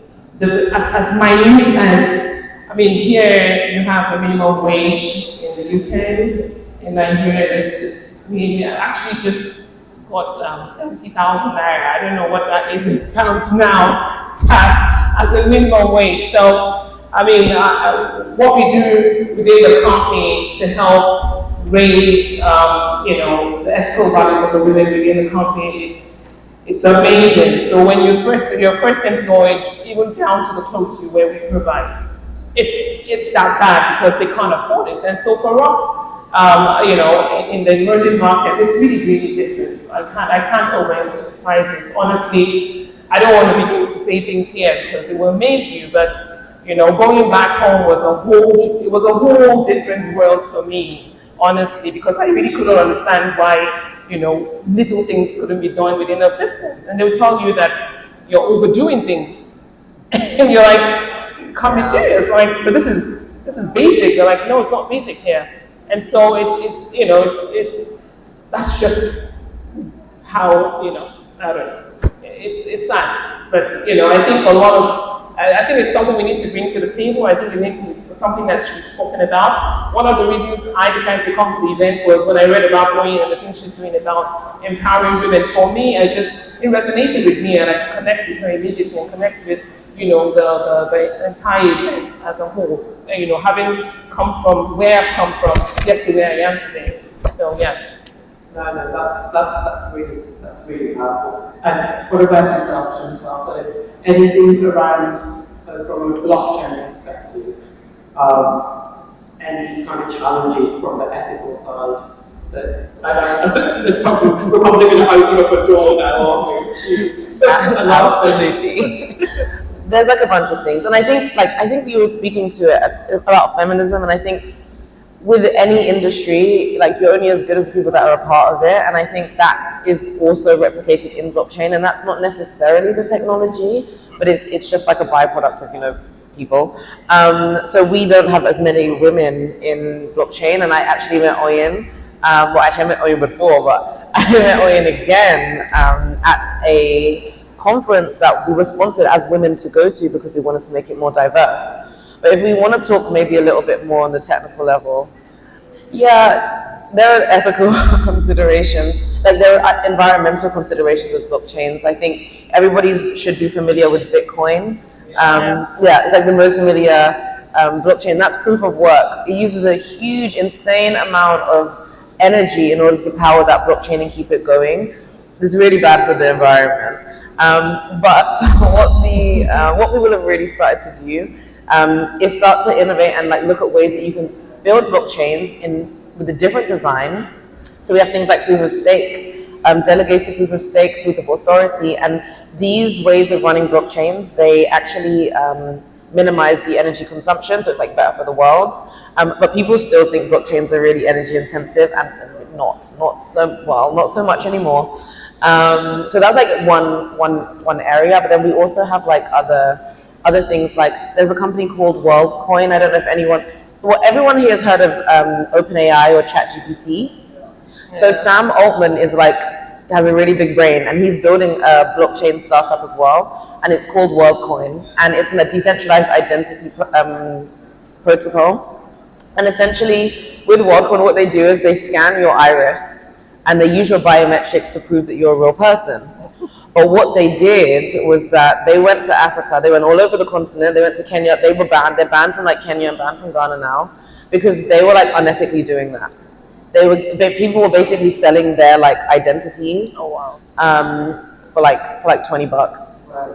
Wow. Yeah. Unfortunately, we're actually at time. So what I will say is, if you want to find out more about these fantastic women and the work that they do, I think just come and find them within the room. Thank you both so much. It's really exciting. Thank you. Thank you, guys. Thank you. Should I just keep this here? Yeah. You want that one? Yeah. Where should I keep this one? Okay. Yeah. Thank you. Thank you for that. We're moving This is the scary part.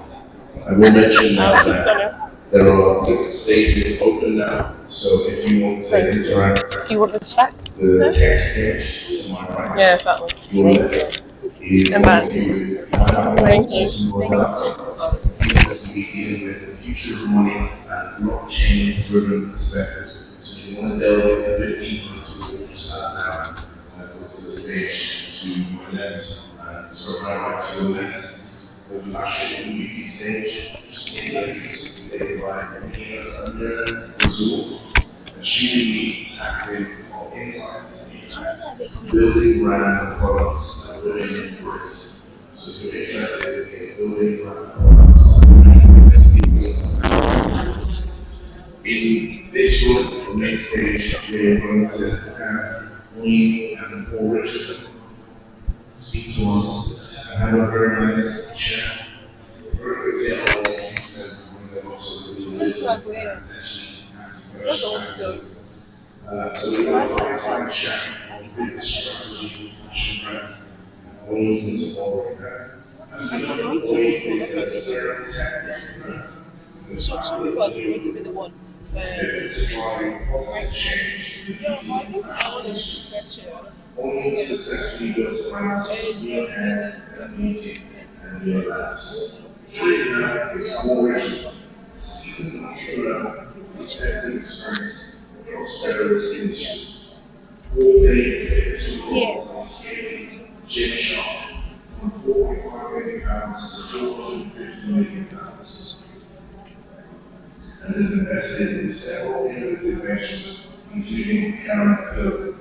With a wealth of knowledge and experience, they will share insights on building successful fashion brands. Please make welcome to the stage for the next session. Very long fireside chat. Those coming to the next we have Niyo and Paul Richardson. Don't stop laughing. Thank you so much. Don't stop that.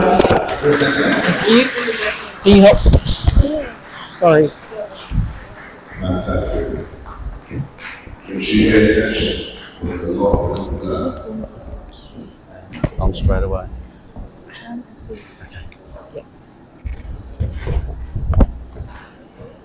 Can we give a massive round of applause for Paul Richardson? Honestly, to have Paul Richardson in the room, I don't think you know who Paul is. Honestly, he's so humble.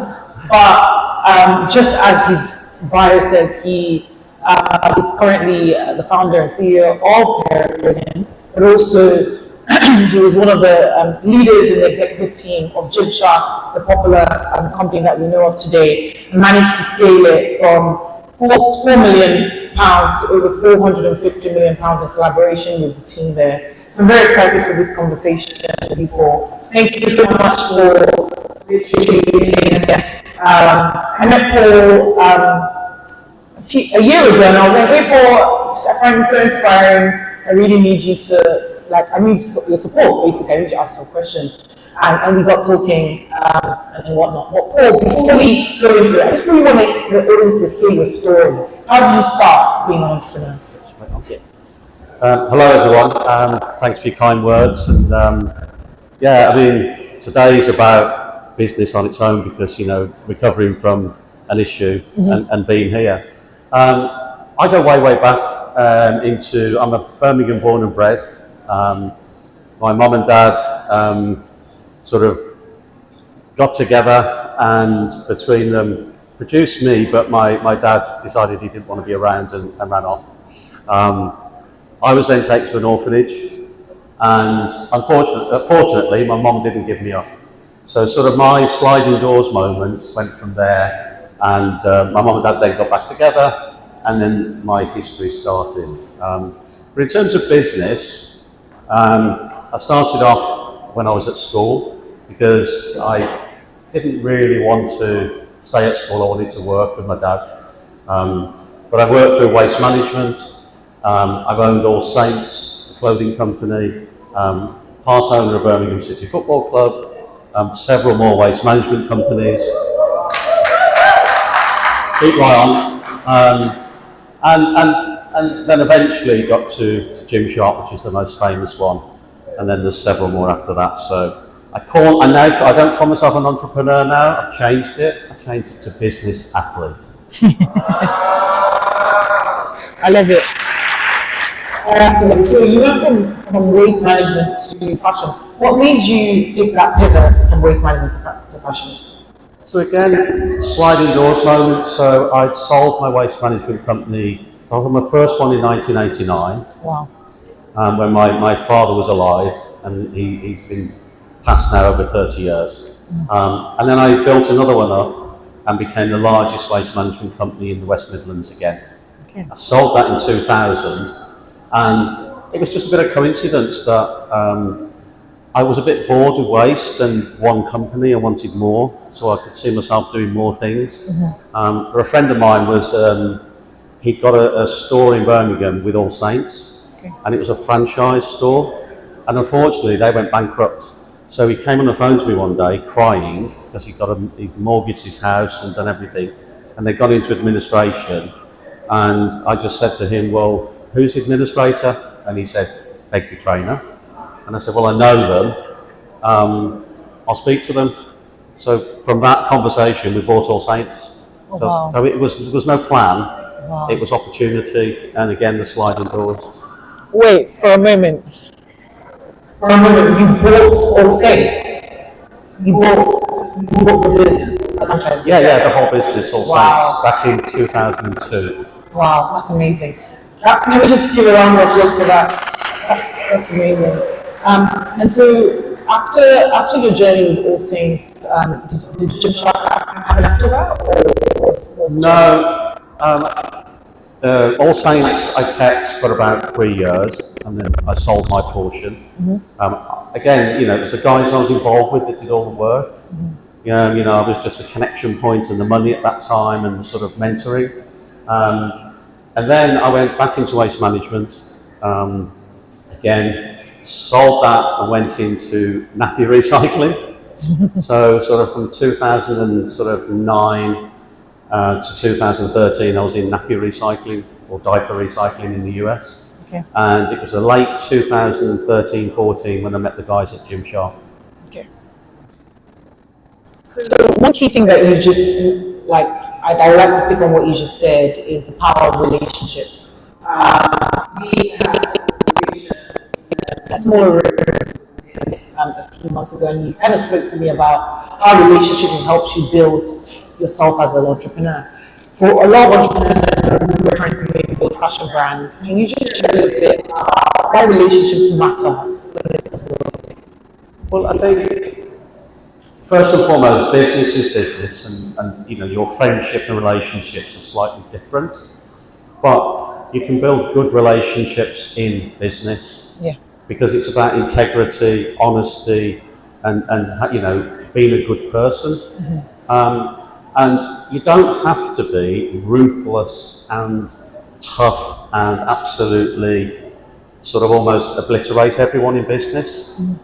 You can actually be a good person as well. Yes. And I believe if you're a good person in business, it's longevity. So I'll give you for instance, I'm connected to a company in Scotland.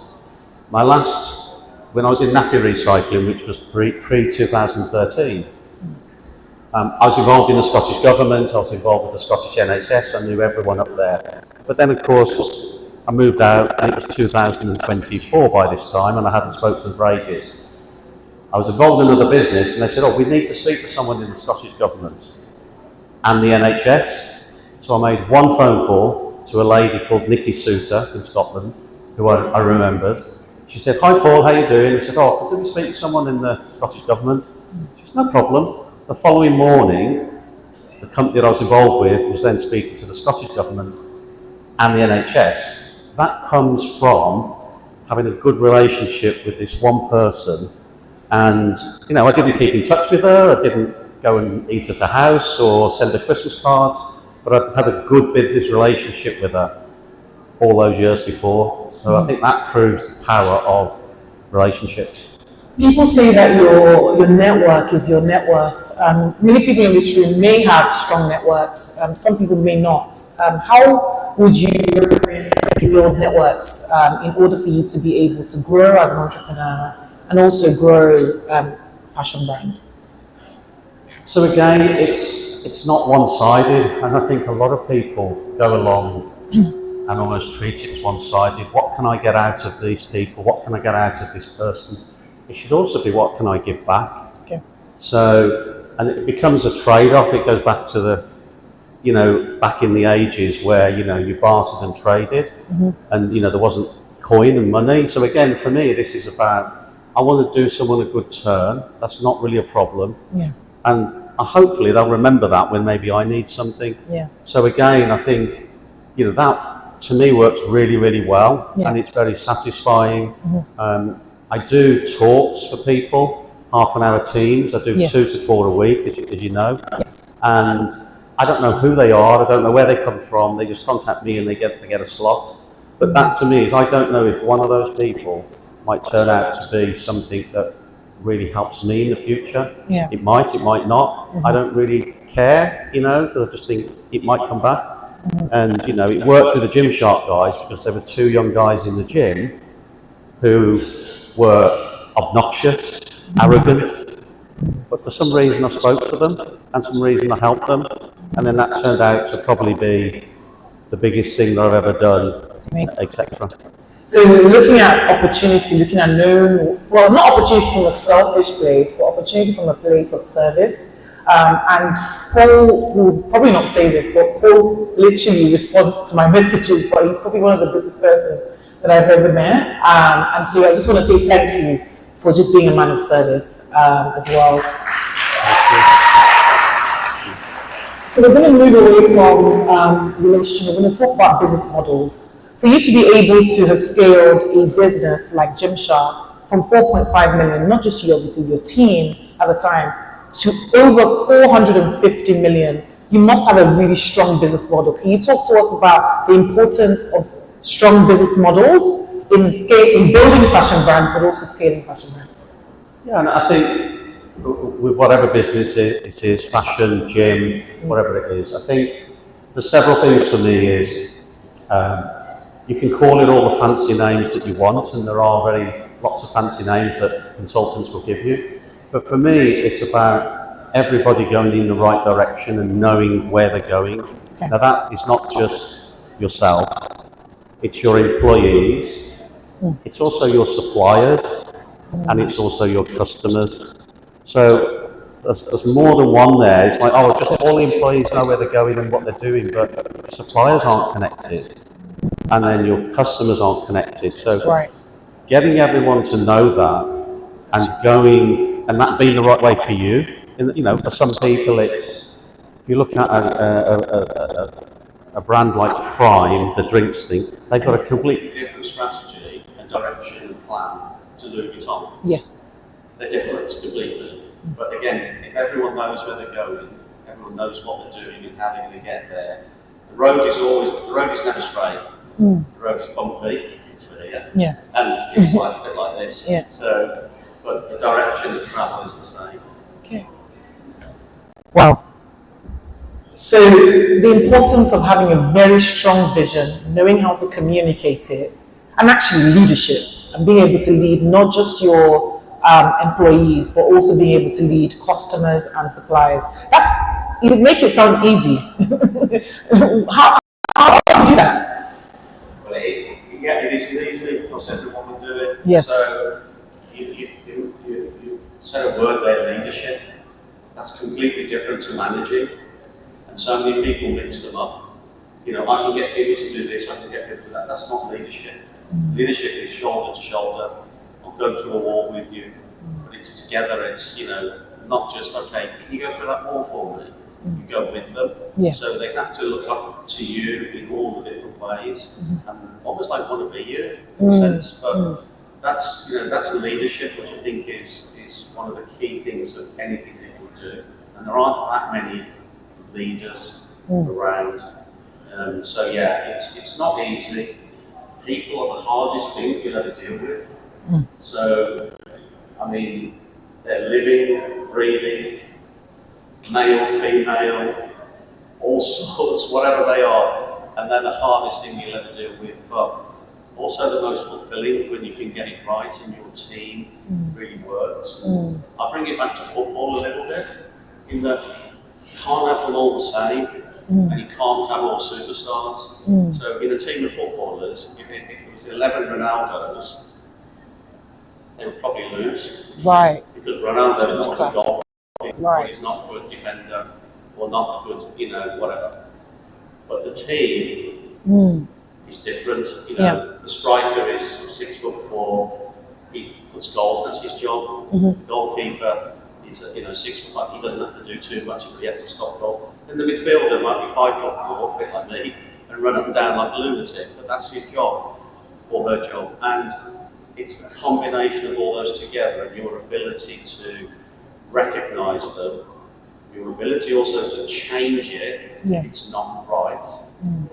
And you'll know it's not right. You make that change as quick as you can. But the ability to change it and then basically lead that team. I have one question for you. So leadership is such a big thing when it comes to growing businesses, but how do you discern the right people to come on a journey with you when it comes to starting businesses and kind of scaling them? It is really, really difficult, and it is as much trial and error, because again, if someone's coming to see you for an interview, you have a certain time to assess them. But things that I do is I find out about their personal life where I can. What do you do in your downtime? Sometimes that can give you an idea of a certain type of person they are. Are they competitive? Do they like challenges? Or are they something different to that? So again, it depends on what type of person you want for the role and the job. But again, also you'll have people that start with you. So you might have family members when you're in a small business because you trust them, and they'll come and do the job. But then the business grows, and you've got a real tough decision to make, because your sister, who was fantastic at doing that job at the start, or your brother, now isn't the right person. So you've got to make that decision to move up. And it might not be a family member, it could be anyone, but everyone's got a level that they'll be at. And be ready to change them. Not like currency, change them with respect. So I would always try and offer them a position within the company if I could, even if it's doing something else. They might not take it, but from my point of view, I've offered. I haven't just said, well, you're now not good enough, you're now not wanted. So again, I think you have that respect, and then that will help you in the long run. It's interesting because, as the pace of the business grows, so let's say you grew from 0% all the way to maybe 100% growth, you actually need your people to grow as fast as the business is growing. Now, again, being able to scale different businesses from you kind of saving All Saints to scaling Gymshark to now building Hera. How have you been able to manage that balance? Have you had to cut? Have you regretted anything when it comes to people? Yeah, I think growth was exponential. The growth went, I'll tell you how the growth went, 4.5 million, 8.7, 13.1, 41, 101, 260 plus. Wow. That was the numbers, that's how fast. There was times that we didn't make the right decision, and most of the time that was twofold. It was someone who'd been there at the start and who wasn't up to the job that we put them in, and we were holding on to them for sentimental reasons. It wasn't good for them, and it wasn't good for us, really, and we took too long, and it became more painful. We should have done it earlier, but we knew in our gut and our heart we should have done it, but we were just trying to be too nice, I think. So that was one of the things I learned. And then the other one was, there was a magic combination of Gymshark where there was older people with experience and expertise, couple them with younger people with energy and enthusiasm, but there has to be a mutual respect going backwards and forwards. So, you have to learn both ways, and that works well. What didn't work for us in particular was someone coming in who's a bit older and trying to get down to the kids. Because they just get found out straight away, and that was it. That's very interesting. My last question for you, Paul, is Now you've done all of this, what is next for you in your journey as an entrepreneur? I love working with my daughters. So my daughters run Harrod, a clothing business we've got, Halliburton, a clothing business we've got, and they're far better than me. Honestly, they are. They're far better than me at what they do. So for me,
And I love what you said throughout the day, that we need to change the narrative. And Paul Richardson mentioned something. He said, if you type something into, was it Paul Richardson? One of the panelists, if you type something into AI will only tell you what it's been fed. So many times, I'm tired of the rhetoric. Women. You have said it, that their research has shown that female founders are doing better. People are actually keen to invest now. So I want to encourage the women in the room, if you've heard that talk, be inspired by that. Stop allowing yourself to be the chief enemy. Get up, change the narrative, buy into the positive narrative, and understand that you are valuable, you are being sought after now more than ever before. So make yourself available, step into the right rooms and have the right conversations. Thank you very much. Okay, very quickly, I'm going to move on to another panel session in this room. Of course, as you know, we have different sessions happening in the tech stage. We also have another session happening with the beauty and the fitness and music stage as well, if you want to join them. On this stage, I'm going to invite Sidi Sako to come back, and with him will be speakers Jeremiah, Thoronka, Farouk, Dr. Shamin, and Naguma. This next discussion is titled Tech for Good, Leveraging Technology to Solve Global Issues. I've already introduced Sidi earlier. Jeremiah is a prominent advocate for using technology to address pressing social challenges. Farouk, founder of Premium Africa Holdings, focusing on economic growth and investment. And Dr. Shamin is the co-founder and CEO of Chill Femtech Center, which utilizes AI to improve healthcare access in underserved communities. Please have been welcome to the stage in this discussion. Sidi, as he introduces the speakers and engages. Don't forget, keep it. Thank you very much. I am African and for CLR claps. So, let's give a round of applause as I welcome my co-panelists to the stage, Jeremiah and Dr. Shamin. Can you join us? Okay, I'll just do a very brief profile of Jeremiah and then go to Dr. Shamin. They both will do a lot more thorough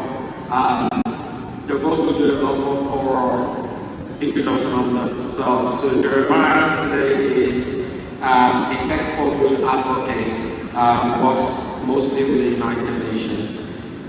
Recently listed as the Forbes 30 under 30. In fact, both of them are Forbes 30 under 30 listed entrepreneurs. So Jeremiah, welcome. Can you please introduce yourself to members of the audience? Hello everyone, nice to be here with you today. I'm Jeremiah from Sierra Leone. I primarily work with the intersection of climate change and energy. I work with energy development communities in Sierra Leone, and we try to see how we can solve energy access problems, but then also look at the other underlying issues most of the time that other developers kind of that definitely solve, but then also pay attention. So nice to be here with you today. All right, so Dr. Shamin is also an extraordinary entrepreneur, known her for maybe 4 years now. And Dr. Shamin, you're going to introduce yourself to the audience. Thank you so much. It's an honor to be here. My name is Dr. Niyo Shamin. I'm a medical doctor by profession, and I'm a co-founder and CEO of Chill Femtech Center. I started this company while I was still studying, and it was based on an experience that I went through. I suffered breast cancer, and then I found I should do this to impact other people, so that people cannot go through the same pain I went through. So I started. I have a platform that links the healthcare professionals, those are the doctors, the specialists, to those people in the rural areas who do not have access to healthcare professionals. So this is what we do. We started with cancer, but as we continue to realize that it is not only cancer, there are other diseases, the blood pressures, the mothers giving birth and everything. So it's generally the healthcare that we deal with. So we offer the general healthcare services to people in the rural areas, like partnering with health facilities, and also ensuring that everyone gets services, like those people who stay in the urban areas. Yeah, one of the things that she did not mention, which is one of my favorite products, I've used it a few times, is an artificial intelligence powered AI bot that actually allows us to interpret those doctors' prescription. You know how doctors scribble notes and then say take it to your pharmacy and then you're lost what is going on? Because it's almost as if you are trained to act that way. Shall you tell us a little bit about our product? Thank you so much, Sunil, for that. I didn't talk about it because if I start speaking, I won't finish. We have two people here. But then I don't talk about Let's make it short. Yeah, okay. It's an artificial intelligence platform, it's generating AI. So what it does is that if you have like doctor notes, if you have like a laboratory report, if you have any medical related document that you want it to be interpreted for you. In this, I mean that most of us here in this room are not doctors. You may not understand. Maybe if a doctor writes for you amoxicillin, those languages, they seem to be hard. But then this technology that we developed helps to break down the information for you and tell you know what, the doctor said you must swallow 2 times 1. This is what it means. When the doctor says maybe you have sepsis, it means you have an infection. So you can upload any medical document and you can also ask it any question that you don't even understand, any scientific term. So it's just democratizing healthcare information. That even you who is not a doctor, you can understand what the doctor is telling you, what is treating. You have to know. If you're right, so that is what we do. And it's not only that aspect, we also have some other product that is, we have worked with mothers. As I said, if I started in fish, but let me just think about it like, you know, mothers who are going to, okay, who are pregnant, let me say, if you're pregnant, I'm a mother of 2 beautiful sons, calling them beautiful because if I say handsome, beautiful is too much for them. So when you're pregnant, I know that if you have the resources, obviously you go to your gynecologist obstetrician, you know, pregnant, and then you do the test, and then, you know, you go in the maintenance of care and everything. But what about those women that are in the rural areas that don't even think about doing the ultrasound scan test and everything? So for us, what we do is that this platform helps these women in the rural health facilities I work with. So these rural health facilities have just this KTI platform, and then as they come to do antenatal care, check off their babies.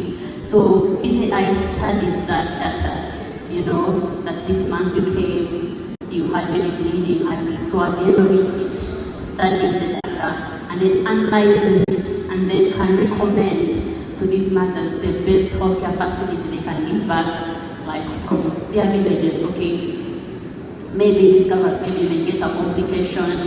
For example, you may need maybe cesarean, something like that. It can say you can give back from this healthcare facility because when we checked, when we studied your data, you needed more blood, you needed more oxygen, you needed to see a doctor, something like that. So to help, just gives those recommendations to help them.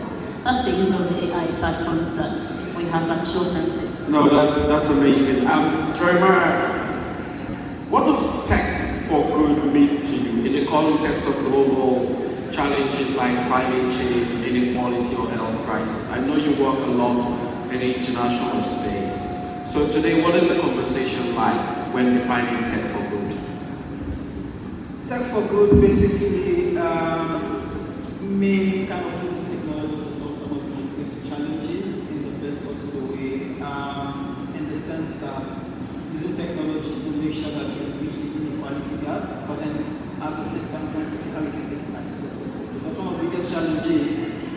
most of the time we focus on, we already know the problem, but then as we zoom into the problem, now we want to use technology, then things like funding comes in, things like policy comes in. So kind of when you talk about tech for good, it's how you're going to make sure you democratize how accessing technology becomes for like people who becomes for other communities.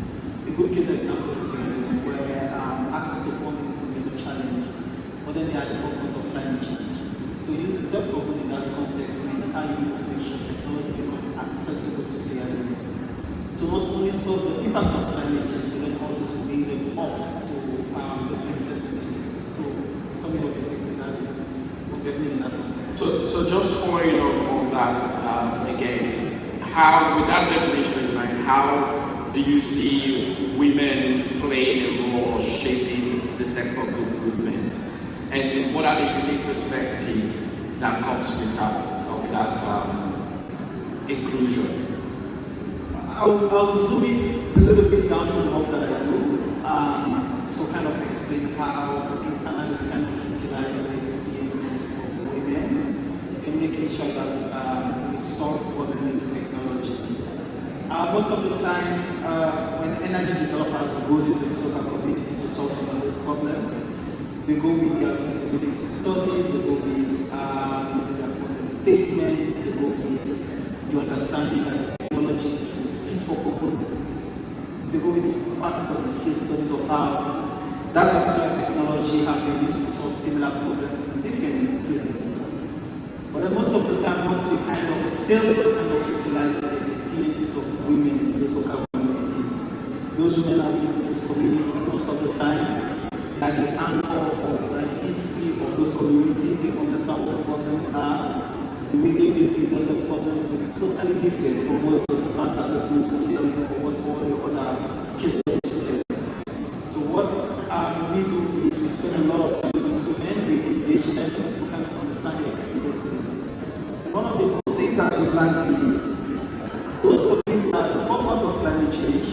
We may have a solution, but at times they don't want us to come and solve their problems. Because when you bring a solution without understanding all the underlying processes in those communities, you end up fearing or reinforcing some of those problems. For example, was we went to a particular community, which one, and they told us if you bring electricity to this community, our husbands are going to beat us more, we're going to be more suppressed. If we never engage this community, women will never know we're going to contribute more to the problem that we were going to think we need to solve compared to how that we engage them, which means we have other issues that we have to solve before we engage. So that scenario that I was doing kind of just paints the picture of how valuable insights women have, but then most of the time we kind of ignore them. But then if we can utilize them, we'll be able to solve best challenges holistically and kind of solving it or firefighting how we going to solve problems across the continent. So, Charmaine, I'm just going to go to you and I'm going to bring in the work that you've done. I remember one of the first things that caught my attention was how you were actually leveraging AI for early cancer detection. So, speaking directly to that project from the inception, what were some of the challenges that you faced and how were you able to overcome them? Speaking specifically, using that as a case study on how tech on good is being utilized on the continent today. Thank you so much for that question. It's an interesting question. Obviously, if you're an entrepreneur, you find challenges, but you have to get ways of solving them. When I had just started, it was very difficult to get funds for it, because explaining to someone that, you know what, we have a platform. This platform helps doctors to be able to diagnose illnesses so fast by recommending to them the options. So getting partners, getting investors to be able to support you is not really that easy. So I remember some time when we moved to a given health facility and we wanted to work on the different people in the community.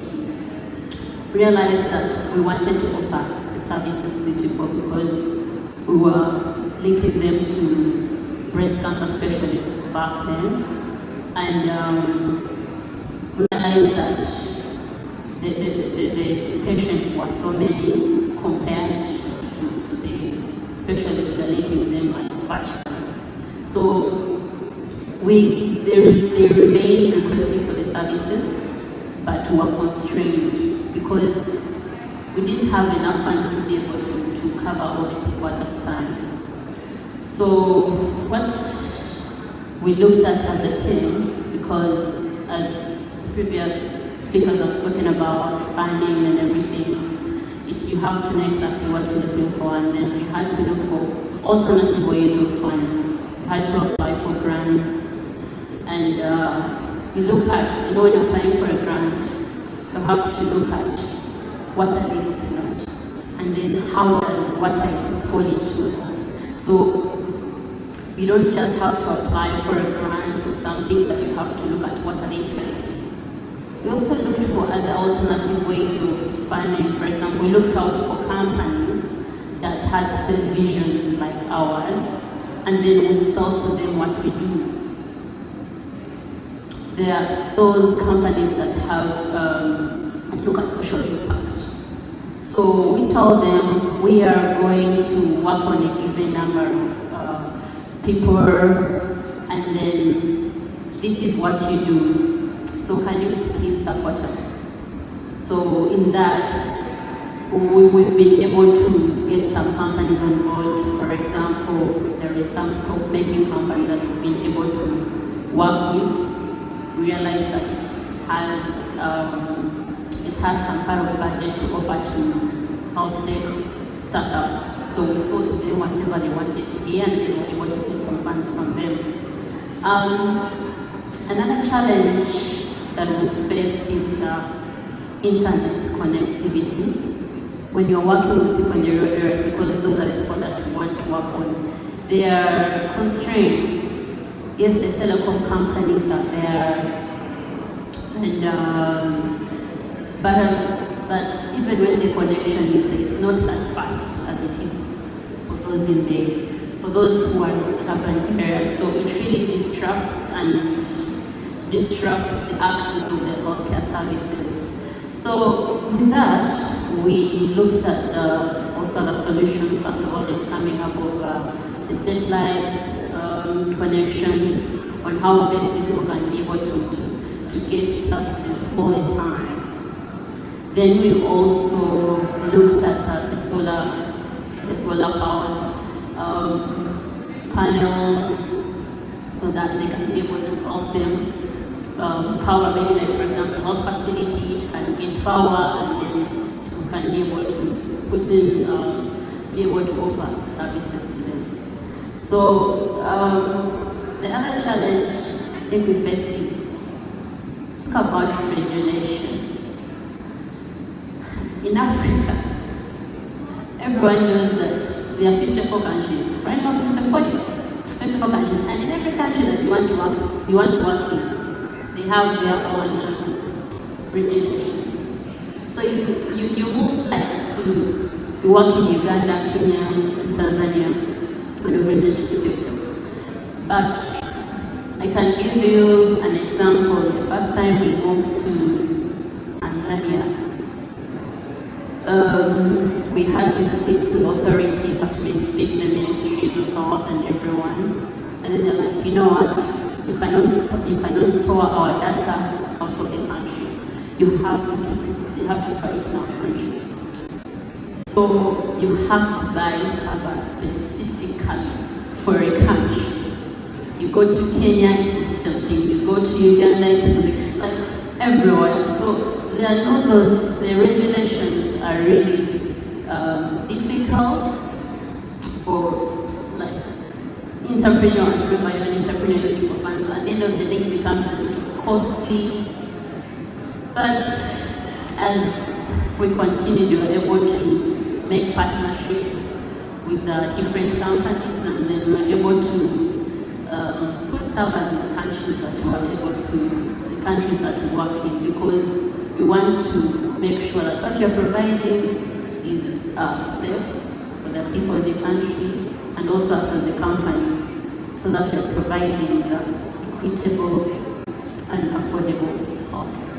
Yeah. So, Jeremiah, I'm going to bring you here on two fronts. So, number one of the things that you're really passionate about is, or one of the things you're still very passionate about rather, is energy.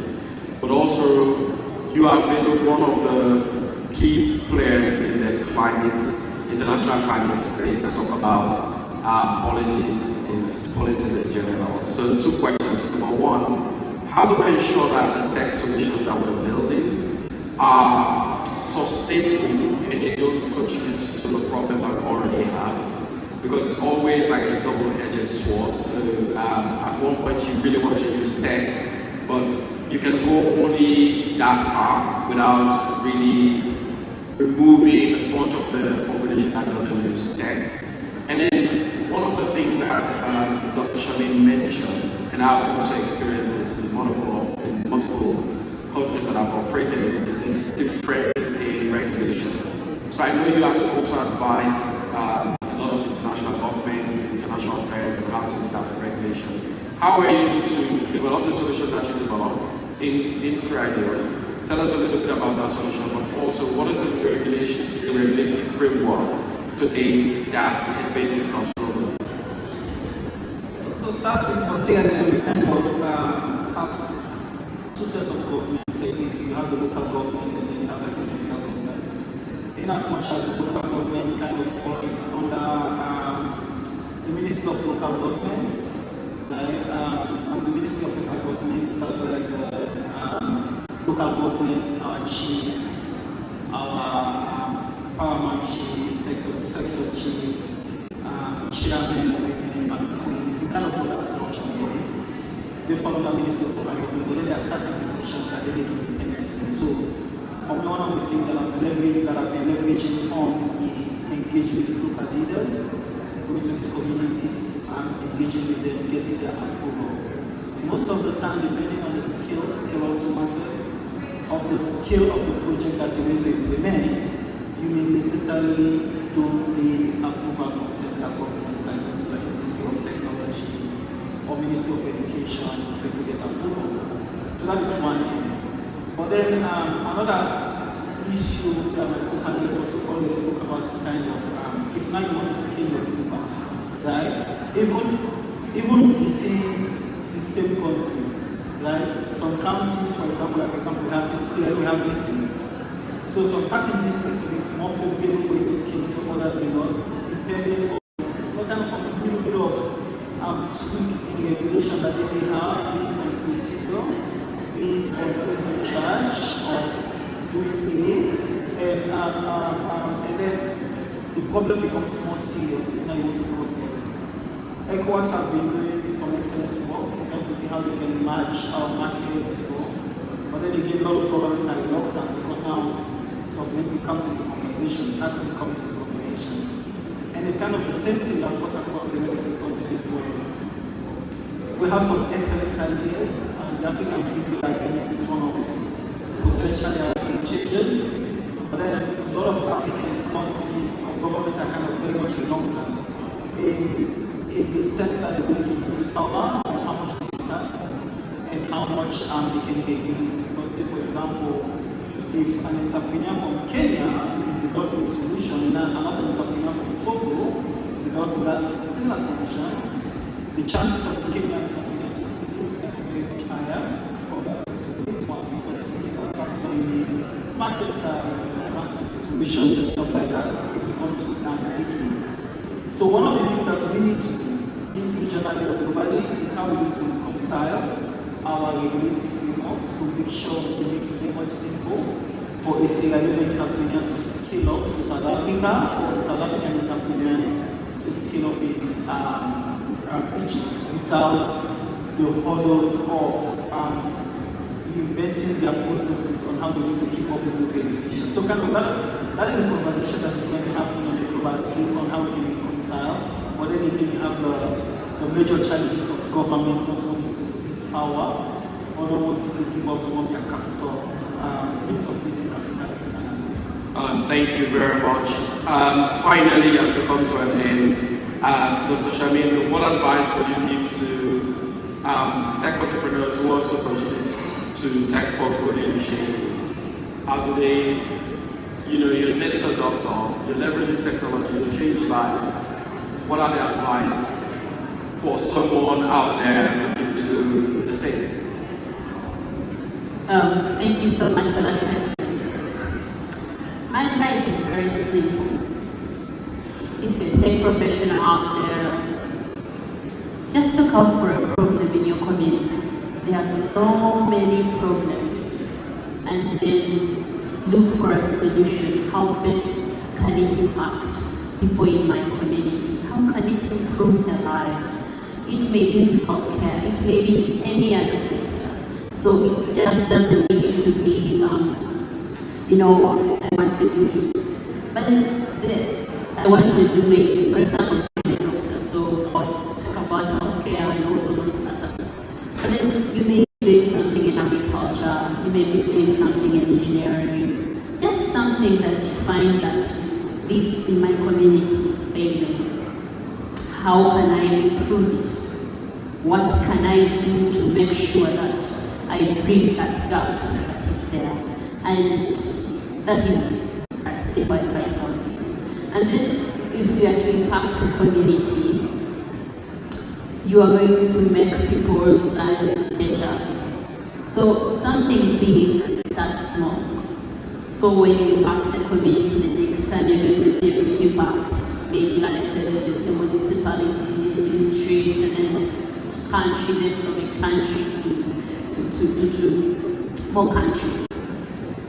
I can give an example of sometime I was speaking to one billionaire, and then he told me that the difference between us and other people is that we usually start businesses that have been visions for a very long time. What I mean is that we start something and we know that it's going to start from here today, but in the future to be able to reach the whole world. Don't start something that is going to stop on the community today and not continue. Do something that starts from the community, because you're the one who knows it. But what is affecting this community is affecting another community, is affecting someone somewhere. So that is how the scaling comes about. That someone wakes up one morning, makes ChatGPT, and someone is down there in Uganda, Kampala, using it, doesn't even know who innovated it. But then if you just do something that you're just looking at maybe tomorrow, that means that it will not spread from there. So that's the small advice. Thank you very much. So, ladies and gentlemen, thank you very much for listening to us. Can you give our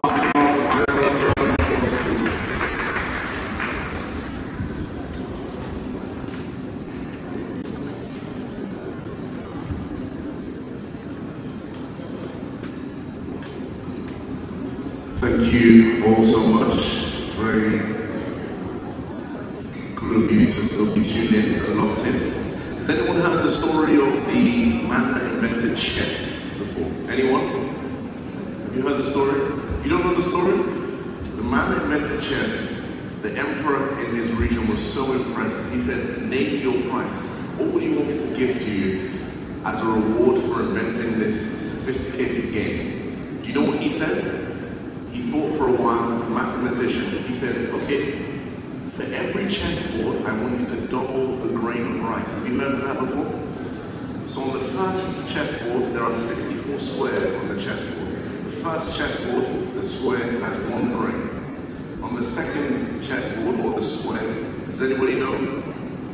Please indulge me. How many grains do we have?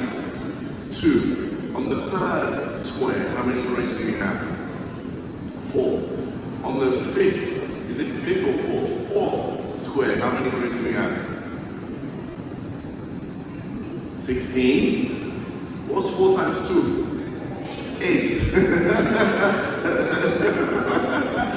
On the 5th, please indulge me. On the 5th square, how many grades do we have? 16. Yes, now we have 16. Okay, can anybody try and guess what the number is by the 10th square? Anybody? It's difficult. It goes to 6 figures by the 10th square. By the 64th square, can anybody guess what the figure is? How many grains of rice? Anybody? It's very difficult. It goes into trillions. By the 64th, why am I saying this? As Dr. shared at the end there, start small. You want to leverage tech for good, start small and keep compounding. Eventually, you will make change that will surprise you, surprise the people around you. So keep going. That's where I was going with it. It's good. Okay, next up, we have another panel session. But before I mention this, I want to say, anyone with a VIP ticket, the private session with Lucy will take place at 4:04. I won't tell you anything more. I'll tell you more later. But past 4, and I'll reveal the location not too far from here. So I know someone in particular flew in from Dallas. I know, to meet with Lucy. He said I came when I saw Lucy on the flyer.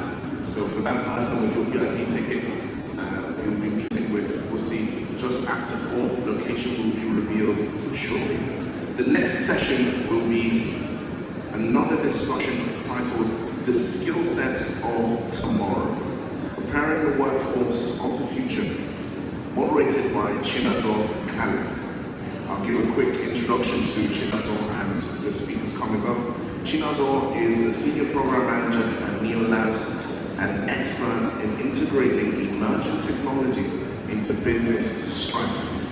Joining her today will be Rain, please forgive me with your surnames, Rain Merton, co-founder of Clucity, focused on building a community for women in tech.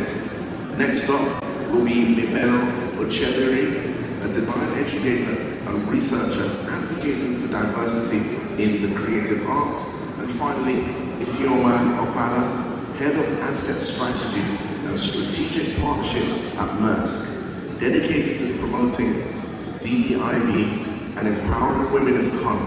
Together, it will explore the skills needed to thrive in the evolving workplace. Please make welcome to the stage, main stage, Chinazor, Rain, Mabel, and Ifeoma. Stay locked in.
Thank you so much for joining us.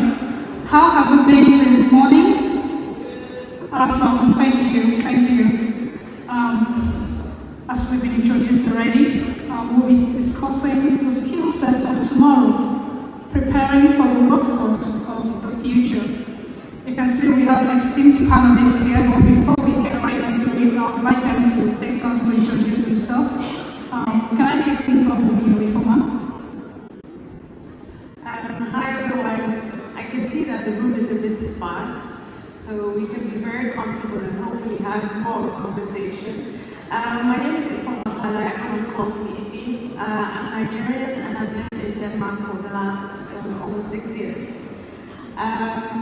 Short story, I didn't want to move there because I didn't meet people who looked like me. worked for a company that's headquartered over there for almost 10 years at the time. And every time I go on business visits, I just looked around and said, this is not going to be home for me. But 10 years later, I chose to move there. And a few months into that time, I found myself in a room with some very inspiring women who said, we want to build a community to do something about that feeling of not belonging or seeing people like ourselves. So that's how a Professional Women of Color was born. And I'm a founding member and current president. And my day job, I work in US, heading up German learning.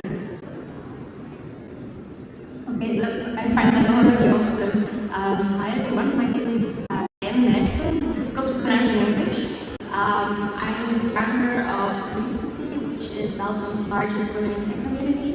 Coming all the way from Belgium today, from Brussels, to meet the community here as well and see what we can learn from each other. So that's not the only community fact on this panel.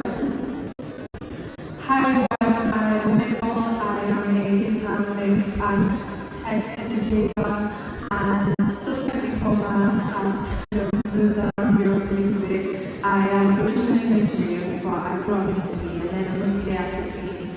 And with the language barrier, the only thing that I could think of doing in uni was maths, because again, maths is the same everywhere you go.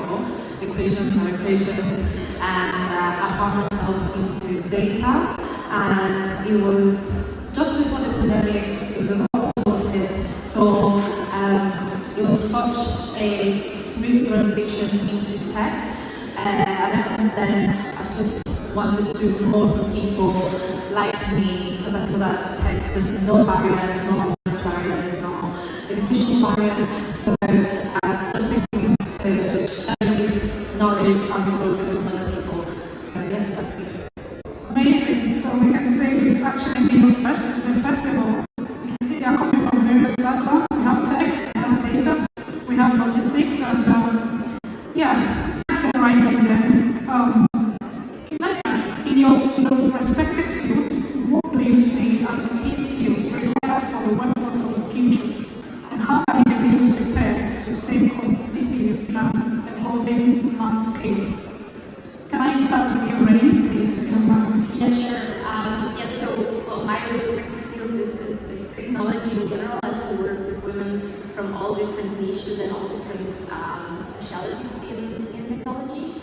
And I think one of the things we see the most nowadays in tech is there's so much misconception that you need a certain skill set to enter in tech, because there's so many tech jobs, from being in more a functional analyst role where you don't need to be coding actually, to people who have more like people skills or management skills going into project management, to people who like solving puzzles who are great to go into coding. So I think it has become so broad, and there's new roles coming into technology all the time. Now with the whole AI revolution, we've seen so many vacancies for AI translators, for example. It's completely a new role that has emerged. So I think it's more about finding a role in technology that fits your skill set and your passions, rather than developing a certain tech skill to fit into the roles that are currently maybe being promoted. So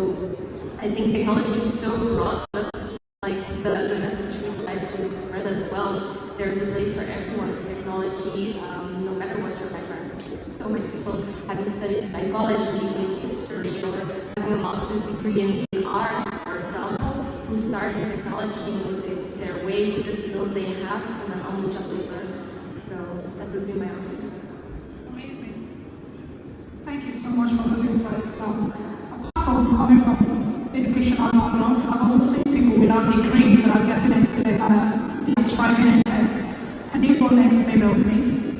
Yeah, of course. Another question, because the answer to this question is very different today than what I would have given you prior to the pandemic. I would say that two skills that everyone needs to thrive in technology or in the future would be sales and problem solving. The reason I say this is because one one thing I've understood working in tech over the last 4 years, the field has evolved immensely, especially with the introduction of tools, AI tools, people ChatGPT, etc. And basically what that has meant is that coding or even job titles, they're just tools to things, and the need is always problem solving. When I say sales, I would say that we are called to sell things all the time, every single day. It might not be a product, or when you are interviewing for a job, you're selling yourself. When you are having meetings with people at companies, you're selling ideas. When you are, for example, if you have a problem and you're trying to allow people, you're trying to motivate people to see your point of view, again, you're selling a thought process that you've gone through. And I believe that being able to sell things, yourself, your skills, is just a skill that will take you really far.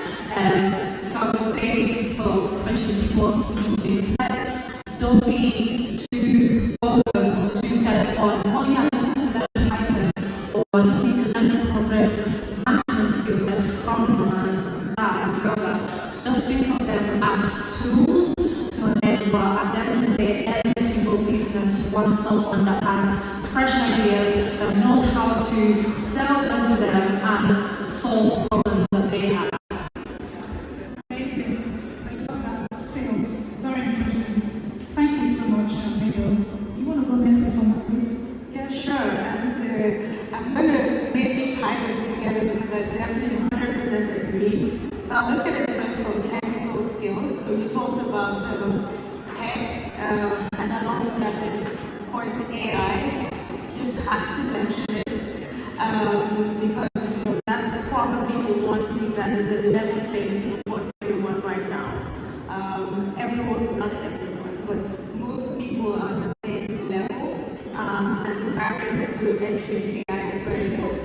So AI, technology, cybersecurity, and data privacy. So along with a lot of things in the tech space, right? Then it's not about having specific qualifications, but it's actually building the skills. And nowadays, there are a lot of certifications that you can take to actually enter into that space. So along with the progression of tech and AI, and cybersecurity and data privacy plays a big role. One last kind of big buzzword, and is really growing, is sustainability. And green technology. This is a space where people definitely need to develop skills because there's going to be a strong interconnection between the things that we do that we cannot neglect sustainability. And when we talk about soft skills, I'll probably talk about the generic stuff: leadership, communication, but in a tech era. So what does that mean? We can't really neglect these legacy skills because they're still very critical as we advance in the tech space, right? So leadership, skills like communication, how do you work together with people, diverse teams, how do you collaborate effectively? These are skills that are very important. And I'll probably just throw one more in: resilience. I actually heard it in one of the panels earlier today. I think it was Paul that mentioned it, but it's super critical to be resilient and adaptable nowadays as things advance really fast. So you can't really throw away the soft skills as you build, the hardcore skills like tech and AI and the rest. Perfect. I can agree that so there's that intersection, like you mentioned, between technical skills and now soft skills. Amazing. Let's go into bridging the digital divide. I'm going to ask again. With the rapid pace of technology, there's risk of leaving certain groups behind. When you were speaking, you mentioned the AI revolution. How can we ensure inclusivity in developing future skill sets? Well, I think it goes both through the products we build when we talk about digital inclusion, We talk about building products that everyone in society can use, especially when things become more and more digital for like daily tasks. For example, when you have no longer an option to do something offline, for example, let's say when voting becomes totally digital and you don't have like a physical ballot anymore. Those types of things are very important to look at for people who don't have those basic digital skills to participate in society. So I think if you're looking at that type of digital inclusion, there's one part of society that will just like learn to swim, you turn the water and learn to swim, and there are people who will drown who need like a rescue rope or something. And when I look at how things in Belgium are managed, for example, because especially during COVID, we had a lot of that happen. Like you need your COVID vaccine certificate on your phone, and there's people without phones. And I think one essential thing that's important to include those people is that there's a good representation of society also in the teams building these solutions, because then you avoid these biases that you just assume that everyone thinks the same way, everyone thinks about this product the same way, and when you have a diverse team building those solutions, you get a broader view of society. You might know someone who doesn't have the language and someone who No, this is live stream.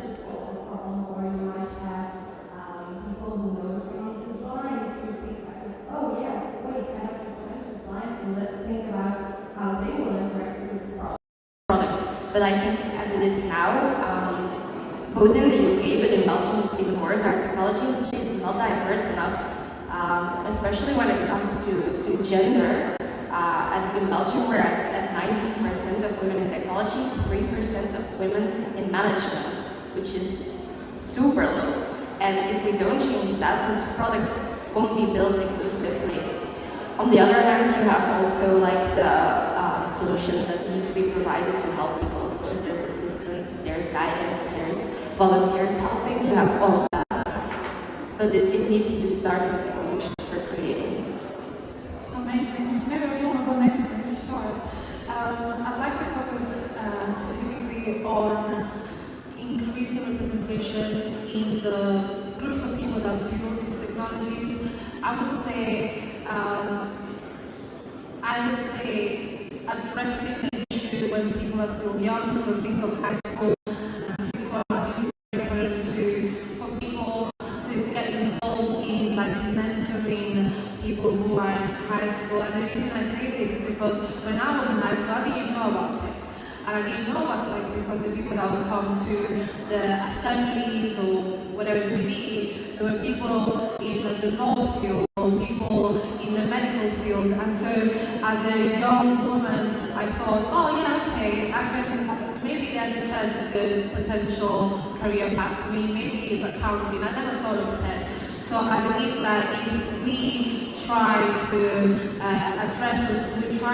increase visibility of people who are doing amazing things in tech right from when they're still teens, then they'll grow up with that kind of like mindset of actually that's an option for me too. And I think because you can't sometimes achieve what you can't see, you need to kind of envision it and seeing someone that looks like you being in certain areas, you'll realize that then those can open you as well, I think. So definitely addressing and just like mentoring the younger generation, that will really help increase the level of representation in all of these fields. Yeah, definitely. We need to catch them young so that we won't sit talking about some things when they are already grown. I agree with that. Fuma, do you want to go next? Yeah, sure. I think when it comes to underrepresentation, we've talked about gender, we've talked about age. I will talk about race, particularly because, like I mentioned, in Denmark, we don't have a big population of people of color. When you look at the country as a whole, it's 6 million people, and people of color maybe 500,000, right? And this is across the country. So when I zoom into skills and talking about tech and the future, then access to training and education right? So Niyo Fest is amazing. When I came in here and I was sitting here in the morning, I thought, this is amazing to have this group of people here. The representation is very different. So creating the spaces, building community where you can actually come together. What Niyo Labs is doing, creating a platform which gives access to tools and education, right? So I think that's one barrier to remove, right? You don't want to sit down and then you're trying to figure out something that is already resolved, right? So how do you make it easy for people to access information and training to be able to upskill themselves? So when there's a saying that says when you're the only, it's lonely, right? So if you can find spaces where the access the community has been built and access is granted, I think that's one very major way to actually tackle underrepresentation in building skills of the future. I think one more thing is taking it on a macro level and talking about, just having the conversations is very important. So bringing the right people in the room together to address the challenges. So policy, who can be involved in addressing policy, right? Who can be involved in addressing funding and accessibility. So these are governments, these are institutions, these are big corporates and so on and so forth. So actually coming together beyond kind of the small groups actually will help to have longer term impact, so to speak. Amazing. Sounds interesting, really. So we talked about training and collaboration, so to say. I believe we have some startups here, and I also believe there are some other organizations here. So the reason for this session is for us to have some takeaways that we can implement after now. So please, let's get to work by collaborating to see how we bring this training and access to funding to make sure that we have the future workforce that we are discussing today. Speaking of which, lifelong learning has become more critical now. Like when you were speaking, you said even in the tech, there are different things that keeps emerging and evolving. So can I ask, how does your organization's or personal experiences reflect the need for continuous upskilling? Let me start with you, Niyo. I would say that tech is such an ever-evolving field that if you weren't upskilling yourself and just like if you weren't dedicated to learning, you fall behind very quickly. Even within your own role, with no promotion or anything, what I was doing in September is very different from what I'm doing now. I would say that specifically my organization is very supportive in the sense that they create opportunities for me to grow within my role, whether that might be being involved in different projects that require a different set of skills from me all the time, whether that might be cutting out some time for me to focus on what I need to improve or learn to be able to perform really well in my team or in my role and just be successful in it. So in general, I would say that you should always look for companies that promote that within your working hours. Work-life balance is important after, and not that there's anything wrong with that. And in general, I would say that all throughout my career in tech, I would say that where I am now is an evidence of lifelong learning again. Because the thing is, if you do a course, 9 times out of 10, you're just scratching the surface, right? If you were to start a SQL course right now on LinkedIn, I can assure you that you'll still be not fully ready to use it at work.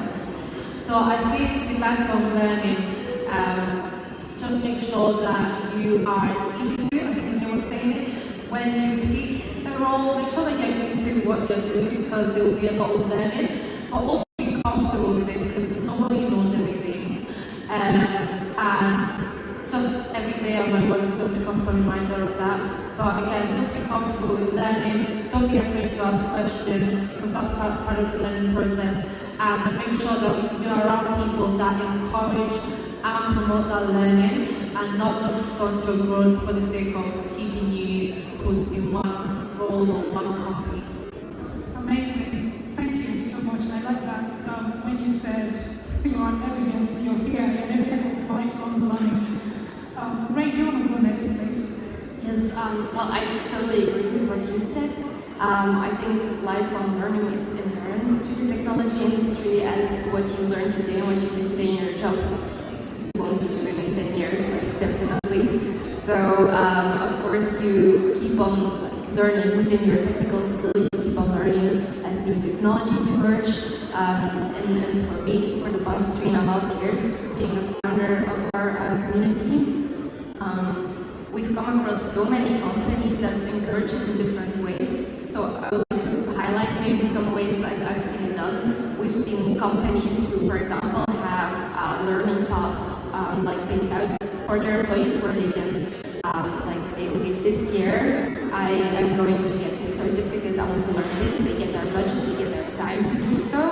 And then at the end of the year, when they reach those goals, they get awarded as well. They get rewards, like financially, for example, or they get like a commission for the work they do with clients.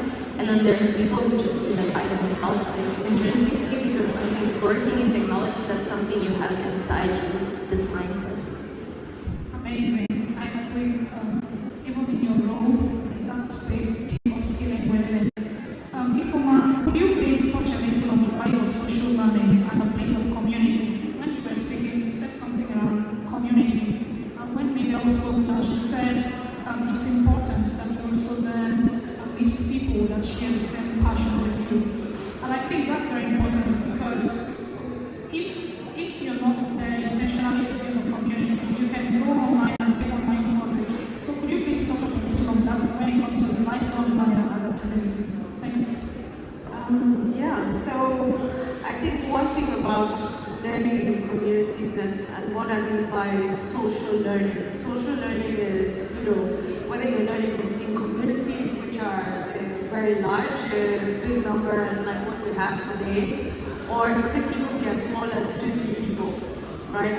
So social learning, you have different concepts. You have communities of interest, you have communities of practice, you have hackathons. Moye spoke at a co-work event and she was very passionate about advocating participation in hackathons to actually use your tech skills. So to Megan's point, it might not be relevant to your day-to-day job, but then looking for opportunities and places to actually go and use these skills. So you can actually build them. So what are the theory, but putting it into practice. And doing that in as much real life scenarios as possible, even if it's not a job. So I'm a very big advocate for volunteering as an example, right? Because you actually get to go and use the skills that you have in spaces where there's a need. And in that, you get to actually develop those skills and build them even further. So, I mean, today, learning is completely decentralized, right? Barriers to entry alone. Gone are the days where you have to go and get a master's degree in something, spend a lot of money, spend a lot of time before you can actually go and prove that, okay, I have these skills.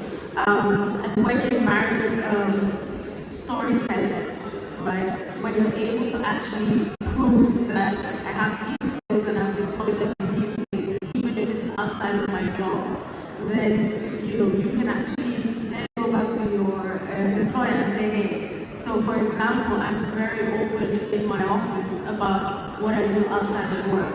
So I'm considered to be a DEI advocate and champion. Even though my day-to-day job is learning and development, and that's because of the time that I put in outside of my work, right? And the same thing, I feel shy about saying, okay, I'm a tech guru, whatever it is, or I'm really good at AI, but when I'm able to produce things using AI, then I'm very open about that, okay, these are the tools that I actually use. So as you continue to use your skills and build your skills in different spaces, even if it's not your primary place of work, then and in collaboration or in community, then you can actually use it as a proof point. But then there's a bit of self-advocacy that is involved there because you actually have to share what you're doing and how you're using these skills in order to actually get something out of it. Amazing. You've said so many things in one here. You spoke about communities of practice. Now you're talking about building their digital portfolio, also their digital footprints all in one. That sounds really amazing. So when it comes to communities of practice and outside of your work, I don't know office policies against doing certain things outside of your work. So it's funny that you say that because every year you have to do like a conflict of interest declaration, right? And so this is why I'm very open about what I do outside of my work. And what I think is very important is that whenever you're volunteering your time, if you can give back to your employer from what you're doing with your spare time or in your spare time, then it's a win-win situation. So when I introduce myself in my workplace, I say my name is Ifoma Mala, this is my day job, and outside of work, I'm president of Professional Women of Color. So as many people who know me in my workspace, they know what I do, and that way is very transparent and open, but I put it at the service of my employer so that it minimizes the conflict of interest. Thank you so much. Maybe may I ask you, could you share some light as well when it comes to doing some work outside of your current role that affiliates also planning, also adding back to your organization? Can you tell us a little about your perspective when it comes to building communities of practice or joining a community of practice whilst you're working and policies around your organization? Yeah, so for me, I'm a full-time founder, so I do this for my work and I live from it, from the business line. And I think for joining communities, actually, it depends, of course, looking in your area. I think for us in Belgium, as the women's community there, we try to reach out to people also spontaneous, like from like the community perspective, like the people who are wanting women in tech to join us. We try to work together with companies, go out there, but also go speak at schools and be out there so people can find us. And we tend to see that a lot of people find their way to us. They find friends, they experience an event where they see all of these women who are similar to themselves doing the jobs they want to do, and they get inspired, and they bring more friends, and then they bring family, and then that's kind of how it grows. And I think from that perspective, the way people like tell us that they found us is often just either me or my co-founders over there, by the way, sending out messages or asking people, and I think that's our role as community founders, is also like being super open and super approachable for people to come to us, to help them, to make time to talk to them.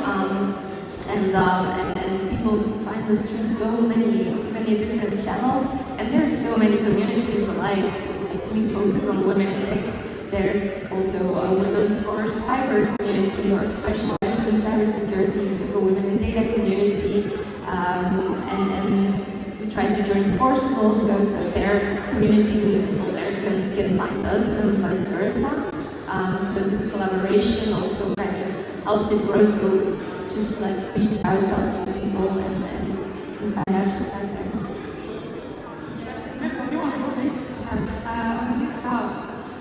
Just being involved in different communities, volunteering, or just other things that sort of work is so valuable, because giving your time, giving your skills, it always gives back to you as well, because you learn so many new things. I actually went bullying at one of the Web3 conferences. I think it was in Amsterdam, and I learned so much from that experience that I was able to then take back to my job and to my company. So going back to policies that they might be, I'm not going to think that every single company is very supportive of that, because they're not. But given that this is very important to me, one thing that I always make sure to assess during the interview process, I'm very upfront, and I always tell them, listen, I am very involved, heavily involved with different communities, conferences, I do tech, I also post online without a problem. And thankfully, through that vetting process, I've been able to only work for companies that are very, very supportive of that.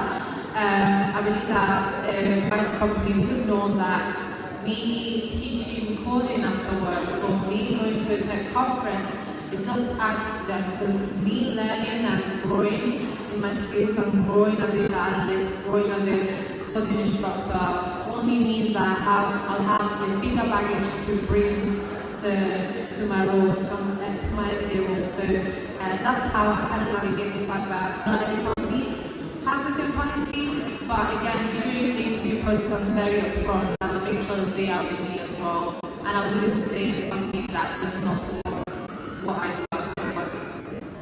Amazing, thank you so much for those insights. We're gradually rounding off, but I would like to see if anyone in the audience has any question for any of our panelists. I don't think we've had any questions. So, you people are amazing. Thank you all so very much. And like you mentioned, getting yourselves out there after learning what light is. She mentioned the hackathon, and Niyo said she actually met winning at the Web3 hackathon that happened at Amsterdam. So, there are such opportunities as well. And Mike said they went into their office and they asked for some collaborations. Because from what they discussed, they need to apply whatever things that they are learning. That's why project-based learning, whether within your current role or outside of your current role, it's been very insightful. Thank you all so very much. I haven't got any questions for now, just for now. And I wanted to check before we close off. Do you have any final words, final thoughts to leave with our audience before we finally close off? You're looking me in the eyes, so I think I'm very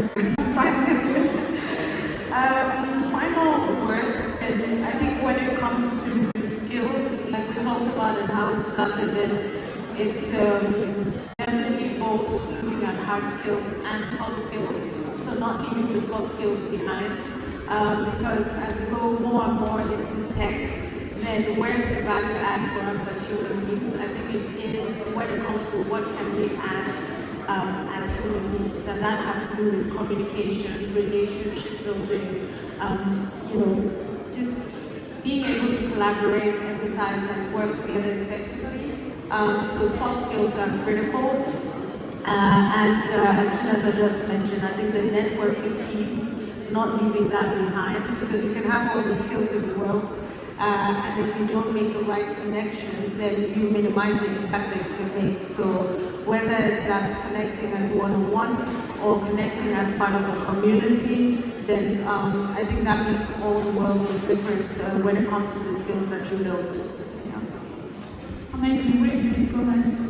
Yeah, I think you've already touched on what I was about to say, like networking is I think if you want to get in tech, if you want to grow in tech, if you want to find your way, even though it might seem still like far off, find a networking group, find a community, ask your questions, just get started. I think that's really, really essential, and not just focusing on the skills and pressuring yourself to be good enough. It's also just going out there and then talking to people.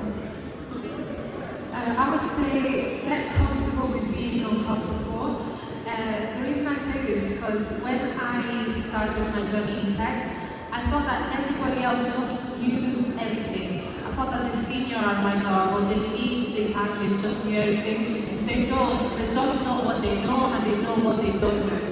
Which means that with what they know, they'll be very loud about that, but they also are able to come up with a plan to tackle what they don't know. So just get comfortable being uncomfortable. Not everybody knows everything. Just keep learning and yeah, just that. Amazing. Thank you all to our incredible panelists for such an insightful session, and please let's stay connected with them as well. Thank you all so very much, and it's a wrap. Thank you. Thank you.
Is there a break? Okay.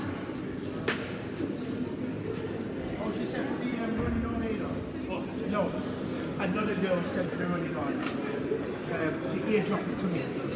Yeah, nobody never said that. I'm just talking to her. Yeah. And she says, I said, I don't know what room's kicking off first for whatever. And she goes, oh, all right, then I'll send you something. The program. And I said, all right, that works. Yeah.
Thank you.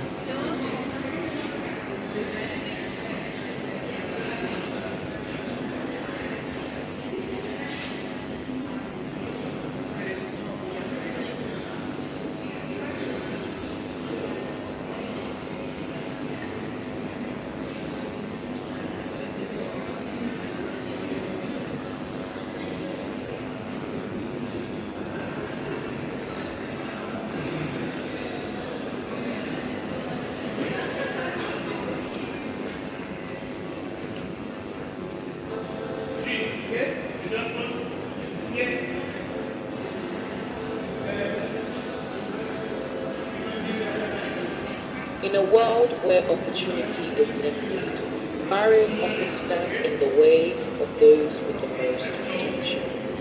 But one woman had a vision to break down those barriers and build something extraordinary. Only founded Niyo, a platform designed to empower builders, professionals, designers, tech. That's the sound. From small beginnings to a powerful impact, Niyo has impacted countless lives, helping them build skills and opportunities to take control of their futures. But this is just the beginning. Niyo is growing, evolving, and taking its mission forward. We're building a future where no risk is allowed. Join us on this journey. The future starts today.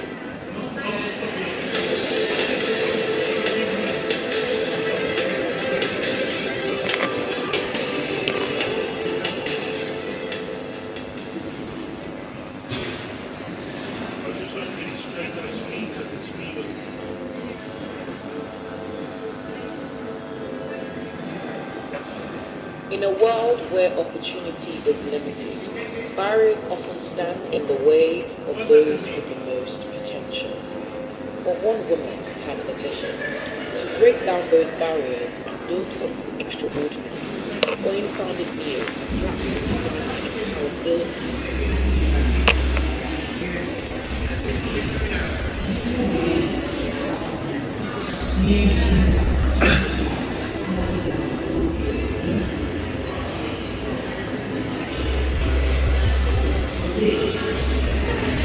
news of people taking action within the future.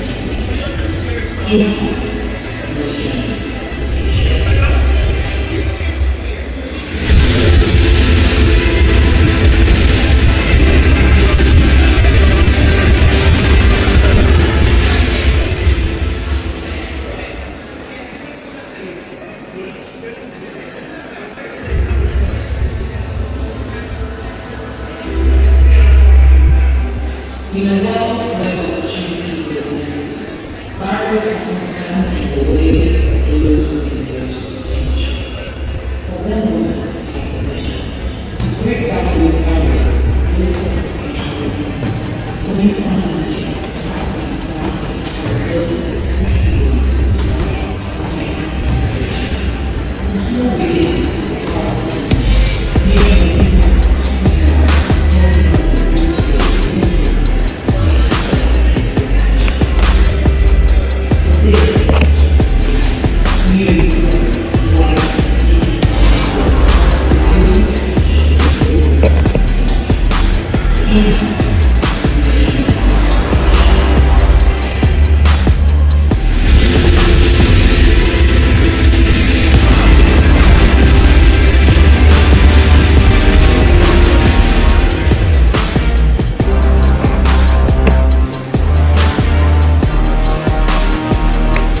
barriers build something extraordinary, or in fact, scientific builders, especially women in science, tech, and innovation.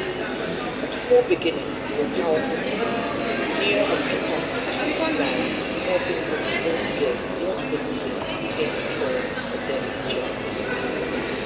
But this is just the beginning. Niyo is growing, evolving, and taking its mission globally. We're building a future where no voice keeps moving. Join us in this journey. The future starts today.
and just play something in the background.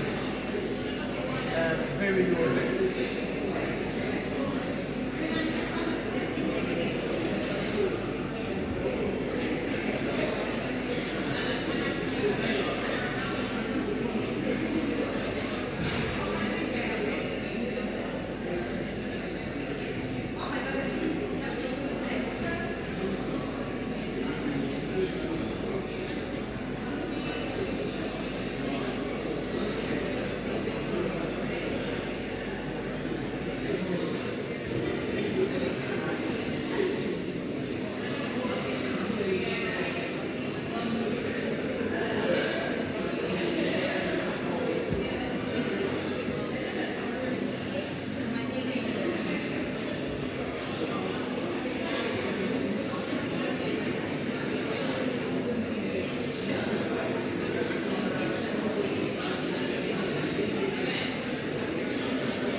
We didn't buy tickets.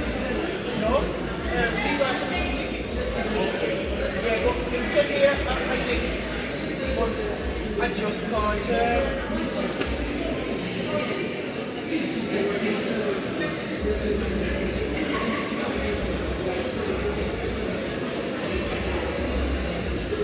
Woman says, who needs high street shops?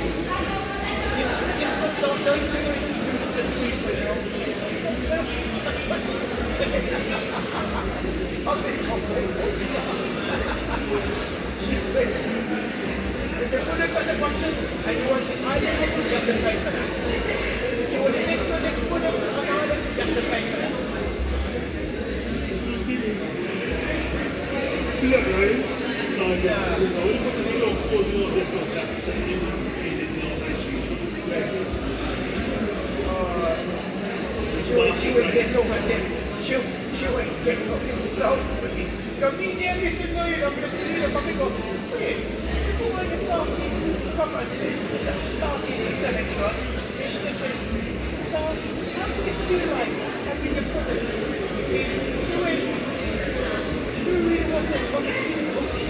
We're not kidding.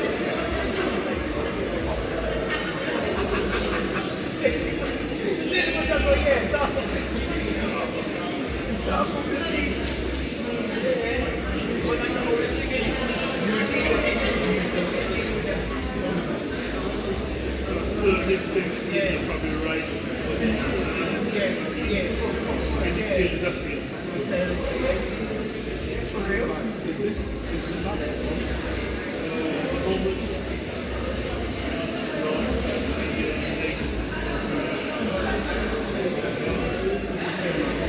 well, that's what they said to her right there.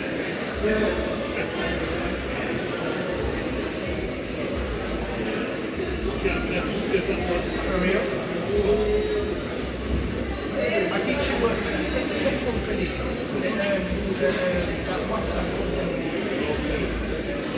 But me and you know said the population watching Africa, what is and the gravitation there. Anybody who got 90 million and then server, it's been really nice.